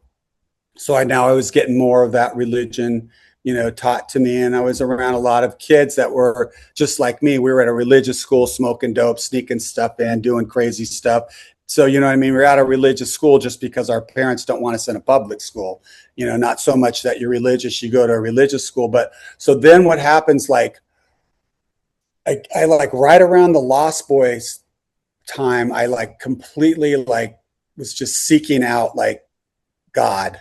Like I just was like, I need your help, Lord. I just need to grow. I just help me come into my life, be with me, guide me, direct me, anything. I just want to be better. I want to be a better person. And I would just like start praying and meditating and not so much going to church, but like I felt like I had a spiritual connection to Christ, or at least that was my higher power. So I would just, whatever people think of it, I had something to believe in, like that was better than me, so to speak. Like I just had this higher power. And so that was that. So let's go before that. So let's go before the Lost Boys. So, and this is going to people are going to think I'm completely crazy. But so when I was in the band Hyde, like I was like, we were like evil, like literally, like there was this evil drug, and like you could feel that spirit. I don't know if you know anything about it, but there was just like this darkness. And I remember one day, like my studio was where we played and did all the bad things to girls and did all this stuff, was in that room, like God only knows all the stuff that went on that I did, let alone everybody else that came through there. So I slept in there. And then one day, so I'm like, one night, I'm like, I go to sleep and I kind of wake up, and I literally remember like waking up and just being choked, like I can't breathe, and I'm awake, and I see like a demon, and I'm not high. I see like this demonic thing, that wants me. Like, are you gonna come with me? Like almost like, are you gonna sell your soul to the devil? And I just had this whole thing playing in my mind, and I 100, and that really kind of like went like, okay, so there is evil. You know what I mean? And I had seen so much evil and darkness around my stepdad and like the angels, and like, there's just evil people, you know what I mean? There's just certain people you get with, and whether you believe they're evil or they're bad or good or however you want to deal with it. I just feel like there's this spiritual realm. And I really learned about it a lot with that girl, Michelle, that was in that video, because at that point in my life, I was dealing with white magic. Like, there's dark magic, and we were dabbling in white magic a lot. And so like I saw that stuff work, we'd go to like these shops and we'd get these spells and we would do these routines, and, but it was white magic, but it's still evil too. I saw stuff that I did then that worked. So I kind of felt like this spiritual world is real, and I can feel it. And sometimes I've seen it around me. And then so basically I know of Christ, and I'm like, I would reach out to God and like reach out to him and ask him for help. And corny as it sounds, I felt like I was receiving all of it, and I just started believing in it. And then I just completely, like when I met my wife, I was like, I need direction, man. I need some rules. We need to follow the same rules if we're going to let this marriage work. And so basically the rules we follow are the 10 Commandments, and she went to this certain church. I started going with her. And we would go, but even then I wasn't like I am now. Like I still didn't read the Bible. I just showed up to church, blah, blah, blah, blah, blah, blah. I'm a Christian, and walk away and say F you and blah, blah, blah. But I mean, so then when my daughter was born and stuff, I got, just got more into it. My dad ended up becoming a minister, but I still wasn't like these, push it down your throat person. I never have been. I've seen a lot of good Christians, a lot of horrible Christians. I've seen a lot of Christians do awful, horrible things, and so like I know people make a lot of judgments on Christians, and I know especially now in this day and age, they want to kill Christians, are killing Christians all over the world. And like with Christianity and stuff, it's like, especially like this church that I like belong to, like they believe in the rapture, and I don't believe in the rapture at all. I think it's crazy to think like that we're so much better than like these Christians that are in these other countries that are getting killed for their beliefs. Their heads getting cut off, they're getting burned, you know what I mean? So like I feel like what I believe in is like, I believe like we will be here when God comes back. You know what I mean? I feel like we're going to have to live through this tribulation, through these these times of the end, and I feel like that we have to prepare ourselves, and I feel like it's important to, like, that's kind of why we homestead, not out of paranoia, but like, you know, we all know how to shoot guns and we practice shooting guns, and I live here because I have the right to carry a gun, and I carry a gun. I have more freedom here. That's why I left California. We grow our own food because I want to know that I know how to do it. If I kill an animal, I want to know how to eat it. You know what I mean? So we have a lot of chickens that I can harvest, and we could eat their eggs, and, you know, grow vegetables, and we're just getting better and better at it. So like, I actually was involved with this church. Like, I'd gone there for almost 5 years here. It was a Baptist church. And the only reason I went to a Baptist church was because that's what my grandma took me to. And I learned so much from the pastor. I grew so much and changed so many things in my life. But just recently, you know, there's been a lot of drama with my son and my daughter, which has been heartbreaking. And so like so we're all on the same property, and like, so they've separated, and my wife works on Sunday, and like everybody in my household was showing up to church. We'd like sit in the front seat. So now I'm the only one left. So I've just kind of actually stopped going there, and kind of just like been just having a relationship with God on my own, you know, where I have certain things that I watch on YouTube, and then I meditate. You know, I read the Bible. I try to learn about God, and I just want to help people. You know, like, I'm a kind of guy that will walk up to a homeless person and not judge them by how they look. You know what I mean? I'll go up to them and have a conversation with them. I'll help them, and I'm out to help people. And I you know, there's somebody that I know that you've interviewed and stuff, and I don't know if we want to talk about it. That's like, it's something that I noticed, like with the music industry, and it's very sad. It's like these guys that are in these big bands that have made 10 records, you know, they're out there touring and they don't have any money. They're broke. They can't even afford food, you know, but they have this, you know, they talk to people on the line like they're rock stars and stuff. And it's sad because I know some people like that. They ask for me for money, and, you know, and I do give it to them. And it's not just one person, but it's like, it's really sad. Like I was saying a little bit earlier, like, I'm so grateful and so blessed for what I have, because in the end of all of this, I am the rock star. You know what I mean? There's guys that I know that are dead, like Janie, that, you know, I feel like the devil took them, because I feel like that with that band, even in that first video they did, it kind of shows them selling their soul, like to that guy.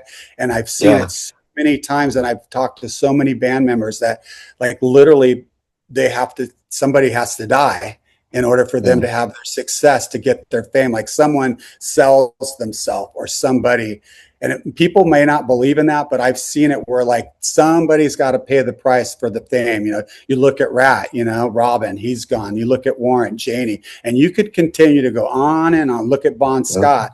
You could look at Jim Morrison. You could look at Janis Joplin. You could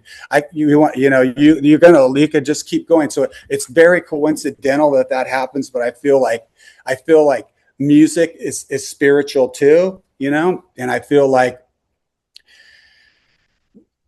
I heard you say in an interview that you said, thank God that I didn't, or something like this. Thank God I didn't become a big, massive rock star. No, because for sure. Well, no, I do thank God for that. But I mean, I hated being on the road. You know what I mean? I'm like you. I love my dog. I've always had a dog, and I love my house. If I never had to, I mean, I'm not a hermit. I would never leave this property. You know what I mean? Right. I have a handler, like literally my wife's my handler. I have a phone and I do use it, but I don't need anything.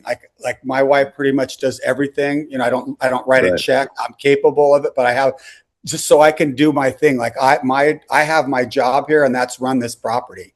You know, 25 acres. There's a lot of grass to cut, a lot of hay, a lot of weed whacking. We have a fish pond. That's, you know, I can just go. It never ends. So it's like I have my job.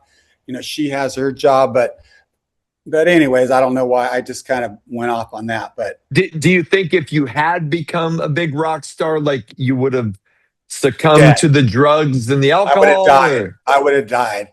I would have done something stupid. Something would have killed me. I'm just too extreme. Or I would have been super depressed and killed myself, because I suffered from depression. And I understand why these guys do kill themselves, because they hate it. They hate Right. a lot of these guys hate doing that. My cousin's one of them. He hates it. He gets so depressed and he can't do it anymore. He just can't go out. I mean, here's one thing that you've probably heard, like he is so paranoid. He got bed bugs, at one point. So when he goes into a hotel room, he can't even sleep on the bed because he's afraid that they're going to get him. So after that, but that happens to a lot of rock stars that I've talked to. Like they're in these rooms and they get bed bugs and they get this, they get that. They hate it. It's like most bands aren't traveling in a killer tour bus and they're at the Right. Ritz-Carlton. You know what I mean? They're at the Days End and driving in a Winnebago or in the back of a van. Yeah.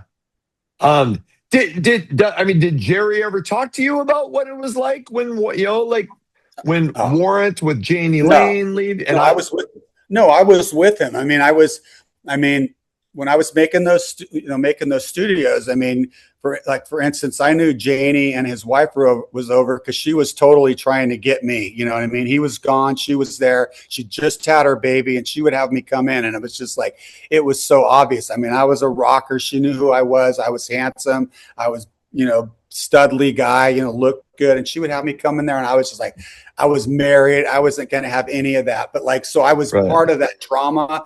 Their stuff was coming to an end. I mean, I remember Jerry had to sell his house, Janie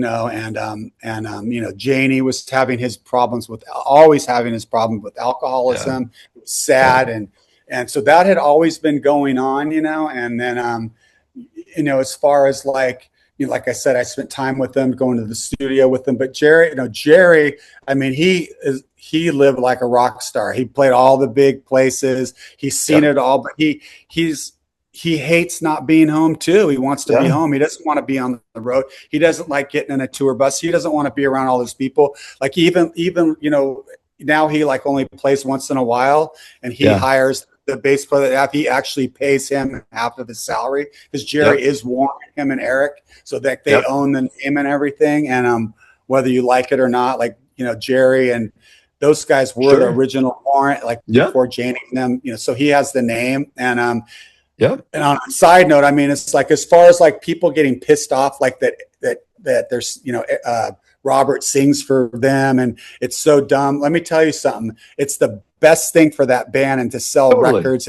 and to keep them relevant because he's a good singer and the family, the girls totally are for it. You know what I mean? Like Jerry has gotten his daughters a lot of money. Like he did something with Sony Records not too long ago where he like came up with like $500,000 or almost $1 million that those two girls got, and he gave it to them. And he did because Jerry does all of the management. So, but he hates it. He can be he can be very depressed. He's like his mom suffers from it. Most of my family suffers from it, but he doesn't want to do that. I love him to death though. I've interviewed both of the daughters, Maddie and Taylor. Cool. And they both said Jerry is so nice to them and goes out of their way to make sure they're involved in things. So anyway, that's awesome. No, Jerry's go ahead. He's legit. You know what I mean? He's like a man of his word, has integrity. If you were going to start a business, he'd be the kind of guy that you'd want to start business with. He wouldn't screw you. There's not too many people like that out there that, you can trust. And I'm a massive Warrant fan, but when people say no Janie Lane, no Warrant, I'm like, the guy is dead. You don't think they should be able to go on and play the music that they wrote, that they did together? That's stupid. I mean, they were part. Janie obviously was the writer, but they were all part of it. They were all part of it. And he joined Warrant. He joined Warrant, and he's brilliant. But Janie, it wasn't just. It was. He was doing stuff all along the way. There's so many stories of him leaving Europe and there with David Lee Roth and just like you can't do stuff like that where even the label was like, you got to do something different here.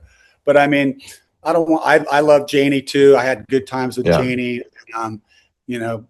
R.I.P. It's sad that we were kind of talking about how people go and pay the price. And he was one of them, man. And you hear it all the time. And it's just because people don't find themselves. I think they Yeah. don't find contentment. They can't find happiness. It's like I look at Janie or guys like him that are making probably 80, 90, 100 grand a year off their music, and they can't find contentment. They Right. can't be happy with that because they got a taste of this certain life that they think is still owed to them, but they're fat. They're not willing to work. They're drinking. They're not, you know what I mean? They're not trying to make things better for themselves so that they could grow. Like you start doing that stuff, and as an alcoholic, you don't grow. You're stuck. You know what I mean? Totally. You're just stuck. It's all about you. And these people like that, it's just too bad that happens, but it happens, and people have to pay the price, right? I mean, unfortunately. What happened with, so after Lost Boys, and I realize I'm backtracking, but what did your relationship with Vicky Hamilton continue, or what is your relationship with Vicky Hamilton, or was? Well, it died out then because there was nothing to really, Right. I was getting sober. I think she might have still been smoking weed, and it was just, I loved her, and I would talk to her here and there, and she would reach out here and there. But I mean, just recently, the door is always open to me. We have no animosity or any hatred towards each other. I love her. I told her that I love her. I just talked to her like before that show, and like just told her how I thought how wonderful she is, how special she is, how she helped me so much with my career, and how she helped, make me the man I am today, and just all the different things that she did for me, believed in me, and, gave a part of her life to me. And then, like I got to make amends with her is what I could say. And, and I'm glad we brought this up. This is a good topic because, I owed her a little money, and I didn't give it to her, and I still feel obligated, and I hope someday I do pay her back, which I probably will. It's on record now. But I mean, you look at like Slash, for instance, he's with her. Guy's got to be worth a fortune. I bet he's worth $100 million. You know what I mean? Right. And I'm sure Bret Michaels got to be worth 20, 30 million. And, Motley Crue, God only knows how much they're worth. And here's this lady, 70 something years old, still doing it with a smile on her face. And not one of those guys can write her a check for, I'd say $1 million. It wouldn't hurt them. But each of them give her 100 grand or a couple hundred grand. You know what I mean? Change her life. Show her that you really do care. Because I'll tell you right now, without her, none of that would have happened for any of them. Just like for me, she knew what to do. She knew how to do it. And most of them just dropped her, once they got to a point where they get to the bigger people with the money and would just say, she's got to go, and you know what I mean? And not stick with her and buy her out or whatever. Like, I think Guns N' Roses bought her out for like 30 grand, Right. she like that's a joke.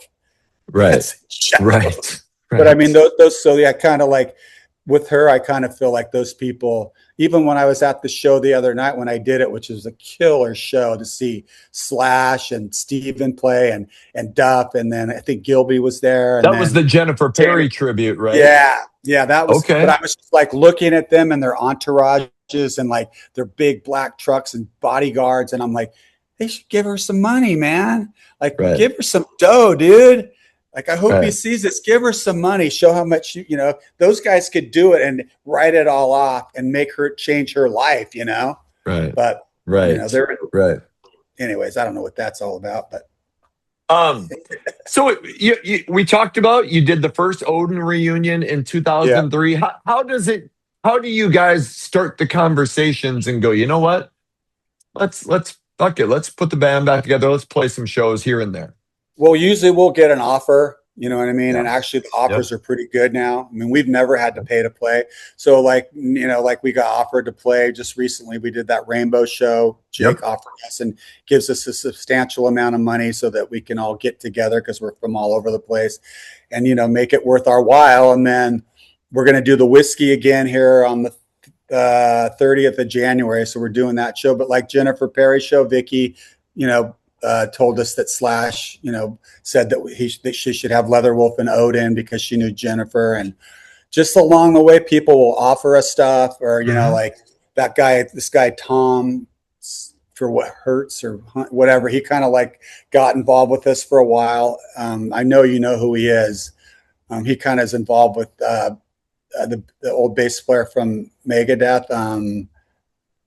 What's that guy's name? Yeah, was kind of involved with him and Tom, not Zuntant. But anyways, those two are kind of like Okay. partners, and they were Okay. like they do merch and they do records. So like he kind of came in, he made like reissued some records and got us a show. Just weird stuff like that will happen. You know what I Okay. mean? We'll go, hey, yeah, can you make it, Jeff? Can you make it, Sean? Is it a date that works? If we could all do it, then we'll say yeah, and then they'll just set up a rehearsal.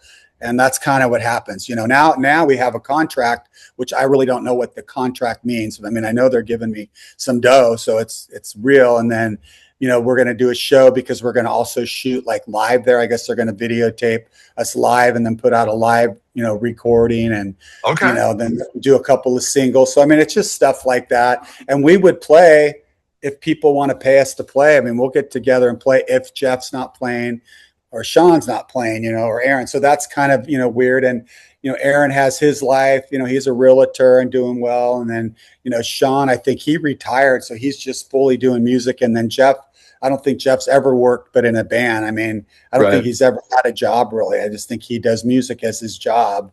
Right. Right. So, Was there ever a period where you and Chris Holmes talked about doing anything together musically? so when I lived with Chris, like I just talked to somebody else. He had like this four-track Tasco little mixing board. Back then we'd use 4 tracks and then bounce everything. A lot of people don't know about that, but he would write music and he would let me sing to his music and I could like, you know, sing over it. And I kind of think, you know, like in the back of his mind, you know, because he was going, you know, through stuff with, you know, Blackie and all that, that like maybe in the back of his mind, he was thinking that because, you know, not to brag, but I was like good looking, had the right hair. We were both big guys, Yeah. tall, kind of radical, you know, be a good team. And then, but it really never happened. And then like, I think it was Psycho Squad he did.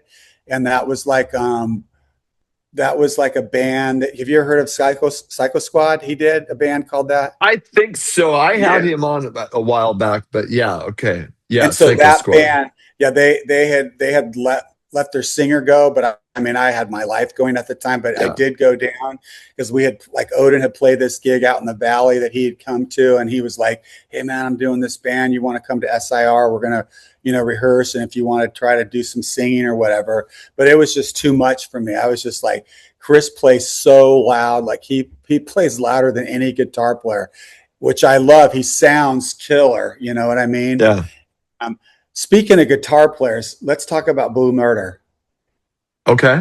Okay, because I Yeah. was thinking of John Sykes. So that's another Yes. story we got to talk about. See, I Okay. have all these stories and they'll just kind of pop up. So Yeah. that was cool because so I hadn't been signed to Atlantic, but and Geffen kind of passed on me. But so Vicky was talking to John Clogner, who's a huge A&R person. If you know anything Yep. about, he's big. He's like the biggest. He did The all biggest. the big boys. Yeah, Whitesnake, Aerosmith. You can just go. So I have a meeting with him, and basically how I got the meeting was uh, not Cozy Pal, but Carmine Apiece. Yep. So you probably interviewed him too, I'm I sure. have. Okay, Yep. so he's awesome. So I'm at the Gazares, you know, and I'm all decked out. And someone said, like, you got to get this guy to sing in Blue Murder, you know? And he's like, oh, yeah. He calls me over, you know, and we're talking and bullshitting. And he goes, you look great, man. You look fucking great, dude. But why don't you go up and sing something? And I'm like, well, I mean, the band's just going to let me sing. He goes, oh, yeah, I'll go talk to him, man. He goes, just sing some blues, you know? So I go, okay, fuck it. I'll sing some blues. I go up there and sing. And he's like, man, I love you. He goes, you're going to go to Canada. We're flying you to Canada. Bob Rock's making John's record. You've got to go audition. I'm like, really? You're serious? Like, really? You know? And so lo and behold, I meet with John Clogner. You know, I played him my record a little bit, and he hands me this thing, and this is freaking bitching. He handed me a Rolex watch, and he goes, you got to bring this to John. I go, really? I go, you cannot lose this. You keep this with you. And I go, okay. Because that was Phil Lynot's watch. And Phil had just died. And Yeah. so, yeah. And so basically I bring the watch with me. I was with my grandpa, limousine picks me up, takes me to the airport, first class, everything flying. I had a suit on. I walk into the studio and the guitar is playing. And it's just the whole studio is just freaking, I sit down and it's John Sykes which is like would put anyone down in a seat, and it's the most beautiful sound I could ever think of. It's just you're like sitting there listening to him. I mean, I got goosebumps right now. It was the most. I mean, I was just freaking in the studio. There's John Sykes, you know, and so he comes on. Hey, mate. Hey, what are you doing, mate? He goes, what do you got a suit on for, mate? Take that off. Put some clothes, you know, regular. You don't need to wear a suit around me. I go, okay, man. So I changed into my regular clothes, put some stuff on. But see, he was an alcoholic. I was totally sober here. So we hung out for 3 days or so. And so after the first day, I didn't sing. I was kind of watching him, talking with Bob Rock. You know, what songs do you want to sing? I didn't know any of them, but I did because Carmine gave me a demo to kind of get caught up on it a little bit. So I pretended like I didn't know anything. So they like have a sub studio or like a littler studio off of the big one there. At a mountain, Little Mountain Studio, Little I Mountain. think it's called. Little Mountain. Yeah, it's like a famous studio. So I go in and I'm singing with this guy, and I'm like, I'm not having a hard time, but I'm just trying to learn the melodies and just kind of running through it roughly. And you know, I see him come in, and then eventually, like they say, okay, that's cool. We'll record that song, you know. So then I think it was the third day. In the meantime, you know, I'm hanging out with John, and we're like, he's going and partying hard, man. Like they're partying hard, like Chris Holmes hard, and I'm sober. And he's like, "Come on, mate, you know, have a drink." I'm like, "Man, I just got sober, and I was just coming, you know, I was working out, doing good, you know, had a clear mind." And so we're at like staying in his hotel, and like it's freezing cold out there. It's Canada. It's snowing. It's colder than you know what, colder than a witch's titty on a Saturday night. And so I'm up in his room, you know, and he's like bringing these girls up, you know, and they're like doing all kinds of crazy stuff to him. And I was in love with Michelle, you know, that girl in the video. So I'm like in my room, I'm just staying out of it, you know, and I'd listen and they'd come in, come on out, mate, you know, blah, blah, blah. And I just remember them like something happened to the girl, and he's like, get that bitch out of here, you know? And I see one of the guys take her, this one main roadie guy who was with me when I got picked up, and they literally threw her outside in the cold, you know? And I'm like, that is not cool, man. Like, she didn't know who she was. She was out of it. They just put her outside in the cold. And I thought, that's kind of cold-blooded, you know? So then later on, like, we go to this, just like Carmine, we go to this club one of the days, and like, he does the same thing. Hey, man, you know, go up and sing some songs with this band. I'm like, I just walk up there and sing it, you know? And then I did. He goes, well, what song do you want to sing? I go, I'll sing Jailbreak, you know what I mean? And I thought I did pretty good. You know, he's like, that's cool, mate, you know, Thin Lizzy, blah, blah, blah, whatever. I mean, but then what happens is now I'm going to go sing. So now I have Bob Rock. I'm in the main room, and he's watching, and I'm just like, I was a wreck. You know what I mean? Like, I'm singing through the cans, and I'm just not really getting it and can't hear myself right. And he goes, look it, man, Bon Jovi went through the same stuff. This is how we're going to set you up. We're going to put these tiny little monitors right here, take the headphones off, and then, you know, I can talk with you, and we'll just kind of go through it part by part. So I ended up doing it, you know, and nobody really said anything. I heard it and I thought it was killer, but I mean, it wasn't killer enough if you listen to him. You know what I mean? He auditioned like 50 guys, and he definitely liked me, but I'm not John Sykes. I'm not David Coverdale. And like, when you hear John Sykes, to me, he's better than David Coverdale. I think he's a better singer. So, I mean, I got to listen to him sing. But so the story I was going to hit to, and I'll leave it this. So we go to a 7-Eleven. I think it was that night. We pull up into 7-Eleven or some kind of store like that. I think it was a 7-Eleven. And there's a homeless guy out there, freezing cold, and he's jamming, you know, and John's just like drawn to him. And he's like, John says, this guy's incredible, man. He's like talking to him, and he's drunk, and they're talking. He's like, hey, mate, you want to come back to the studio with us? So we got this homeless guy in the vehicle. I mean, you cannot make this stuff up. And he gets him all warmed up, gets whatever he needs. They bring him to the studio, and Bob Rock's like, what the hell are you doing? He goes, I want to record this guy, mate, you know, because he has that accent. I think it's kind of an English accent. And he's like, what? He goes, you got to hear him. So John sets him up. They set him up, and they just let him jam out there for a couple hours. And they're recording him. You know, they don't tell him, but he's like a finger picker blues, you know, just I don't even. He was cool, you know. He had a cool vibe, you know, drunk singing. So John like let him, you know, play for a couple hours. We sat and saw that. I thought that was very cool of John after seeing him throw the other girl out on the street, you know. And then we took him back, and then basically I think the next day I flew out, and they wouldn't let me take the recording of it, but obviously I never got the gig. But it was quite an experience, you know. I don't know if you could see me or not. Kind of, oh yeah, there we go. There we go. Holy shit. That was crazy. That's a cool story. You know, I had a lot of moments like that where I thought things were going to happen and they didn't. But once again, it's just the way the cookie crumbled. And I hope I didn't. But did you get out what you wanted to get out about the Angelo Badio thing? Because I don't know if we kind of finished that. So that's cool that you bring that. So we had all that go down. You know, I don't think I left on bad terms with him, but I kind of was mean to him because I kind of remember like after I left, people were asking about him so much, and then I kind of like was like, yeah, they wear hair extensions, just said horrible stuff like that about him. And I always felt like that was just not cool, you know, like why would I get involved in that? So there's like this little drama, like, you know, childish drama. And when I saw him at the show, which he actually went up and presented us, you can't see the record, but it's over there. I don't know why this is all blurry. I had it so you could see the records. I think when you set it up. Yeah, I don't want to get into that. But they gave us this 40th anniversary record. Here, let me get it real quick. Yeah. I'm gonna get a couple of them to show you. You got a minute? Yeah. So there's this one. Can you see it? You're gonna need to. Yeah, I didn't shoot. It's really hard to see. I didn't set that up.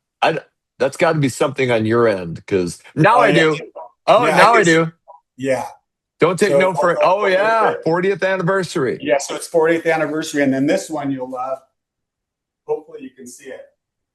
I think if you hold it back. Okay, now I see it. That's Warrant. Oh, no shit. Can you see why it's all blurry?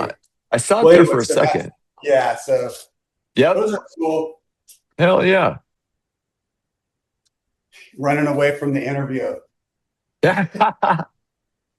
The other one that I did, I'm like, I gotta go pee, man. It's like that guy, he wants to like talk to me again. He goes, I want to do like a biography or something. The M. Bloom guy. Oh, the full in Bloom guy. Yeah, Adam. Okay. Yeah, and sure, he's like, he's doing like a biography or something. So I don't know what really that means. Like he's still on the interview, honey. My wife just came in. Hi. Oh, she sounds amazing. I mean, the way you talked about your life, it sounds like she was a huge thing to influence to get you guided the right way. Well, yeah, she has been, and she still is. She kind of oversees all of my stuff and kind of lets me know what's right or wrong, or gives me her opinion on what I should do and what I shouldn't do. And I listen to all of it, you know. Right. And I mean, I'm no big rock star, but I still need someone to guide me. What were you talking about? You signing with Cleopatra is apparently going to re-release the old Odin stuff, and then you're going to write. You guys are writing a couple new songs as well. No, Jeff will write the new songs because I mean it's pretty. I mean, I would write with him, but I think he kind of made it clear he wants to write the music. Okay, and he's going to do that, and then in the contract it states that we have to give them 2 songs, and they'll record them, and then they're going to film the 2 videos, and they obviously pay for all of that, and then they bought our catalog. So I think we get like 10 grand, you know, I think we get 2,500 each, which, you know, that ain't bad. Sure. You know, I mean, we're not some big band. So I'd said 10 grand, 2,500 each. So that's cool. And then we get, they're going to re-release everything. So I think there'll be, new vinyl, and they'll package it. I think they were even going to do cassettes, which I have no idea why you'd want to do a cassette, but I think maybe they're popular. Collectors. Yeah, collectors. So yeah, they're going to do stuff like that, and then they're going to sell T-shirts, and they're going to do all that stuff. So it'll all be in one place, and that's that'll be cool. That'll be fun. You know, we had a minor technology issue, but once we got everything fixed, Randy was able to walk around. So anyway, this odd transition to Randy moving around is just because of the technology issue that we had. Hey, you know what? Oh, And now I see everything. So now I can see those. You should walk over by those records again, yeah. So if you don't mind. can you see him? Yep. So that's the Odin Don't Take No. This is Fight for Your Life. Fight for your life. Yep. That's the Lost Boys. Badass. That's that a killer picture that I got from the last show. Yep. Here's some of my drums here. And here's Awesome. my house. I got to show you my dog, dude. There's a Oh, your decline house of is amazing. Your house is amazing. Yeah, thank you. This is the decline, Yeah. and there's the Odin board. And you got a skate deck. Cool. Yeah, they made that for us. Hey, come here, baby. I want to show you my dog. Come here, buddy. There. This is my pride and joy. Charlie, come here. Come here. Come here. Good. You get to meet Charlie here in a sec. Hey, What's your dog's name? Princess Leia. Hey, Oh, Charlie, come here. there Here, she is. Let me see. Charlie, get up here. Here, let me see him. Okay. Charlie. Charlie. What are you trying to do to him? Here, there she is. Oh, There she is. Oh, hey, pretty girl. Yeah, Hey, she's very pretty girl. tired. She looks like she could be Lab and Shepherd or Purebred Golden golden Retriever. retriever. yeah. Yep. Yep. Let's see. There she can. Leia. Look. Oh yeah. That's the cutest thing ever. Oh my gosh. Yeah. Here, let me show you some stuff out there. I want to show you something Yeah. else. Hell yeah. Come on. So it's still daylight out here. Is it hot where you're at? Where you live in North Dakota? Fargo, North Dakota. Oh, that's cool. But this is The that's my holy backyard. shit. Yeah, Wow. And you see like here, this Well, is I my see it's- property. Yeah. And Oh, then it's down there's amazing. my chicken coops. One of them's down there. Right? So that's cool. And then I want to show you some other stuff. Damn. I mean, unless you got to go. No shit. No. Fucking. I'll Like go I however said, long. like rock star. Then this is my. Do you live in the country or you live in the city? I live in the city, but I grew up in the country. Oh yeah, so everybody needs one of these. Oh yeah. What are those called? Like a side by side or something Yeah, like yeah. that? It's called a UTV. Okay. Yeah, and then this is my baby. This is something that you'll dig. Here's my cat. This is one of our garages, but this thing's a beast. Oh wow. Holy shit. That's a 1969. Wow. Yeah, that Wait, thing is a beast. Here, You look like you must work out quite a bit. I do. I actually Yeah. just had my knee replaced. Well, yeah, I got you. Singers can't be fat and ugly. Hell yeah. No, wait. Neither can YouTubers. Well, No. hey, apparently we can be ugly. No, you're not ugly. I'm just kidding. I You look appreciate like it. you're in good shape. Do you see the motor? Are you a motor guy? Oh, I'm not a huge car guy, but holy shit, that thing is immaculate. Yeah, this car is so Wow. fun to drive. And then I got this. This is my original truck that I bought. It's a 2003 that I restored. right. Right? It's the first truck I bought myself, a new one. Wow. That's Anyway. amazing. No, that's cool. Shoot, I love that. Oh, I hope you didn't you might have froze up again. Am I Oh, there we losing go. you? Nope. Yeah, I could just keep going. You got to stop me, man. No, that's all right. Well, I was gonna ask, Yeah. like, so we talked, like, how are the relationships with the guys in Odin? I mean, you guys still do stuff? Do you guys talk, or are they good, or? I think everything's good. I mean, Aaron, like I said, just sold. I think I told you he sold a house for me in California. Oh, So okay. he was my realtor on that. So Okay. he did that, and then we basically I talked to him, a lot because of that was happening, and then Mhm. I do talk to Jeff, but not really that much. He Right. just you there? Yep. Okay, so I talked to him a little bit, basically whenever anything's going on. You got to be kidding me! Thought I lost you again. So whenever anything's Nope. going on, I'll talk to him, and we'll talk about what we need to do or what's happening, and then Yeah. I'll usually talk to Sean about Jeff Yeah. sometimes, about different things that are going on. And then, Okay. me and Sean, he was a cook, so I run some cook questions by him, and then we'll chat, like financial stuff, crypto stuff, and just Right. random stuff like that. And then that's it, Awesome. man.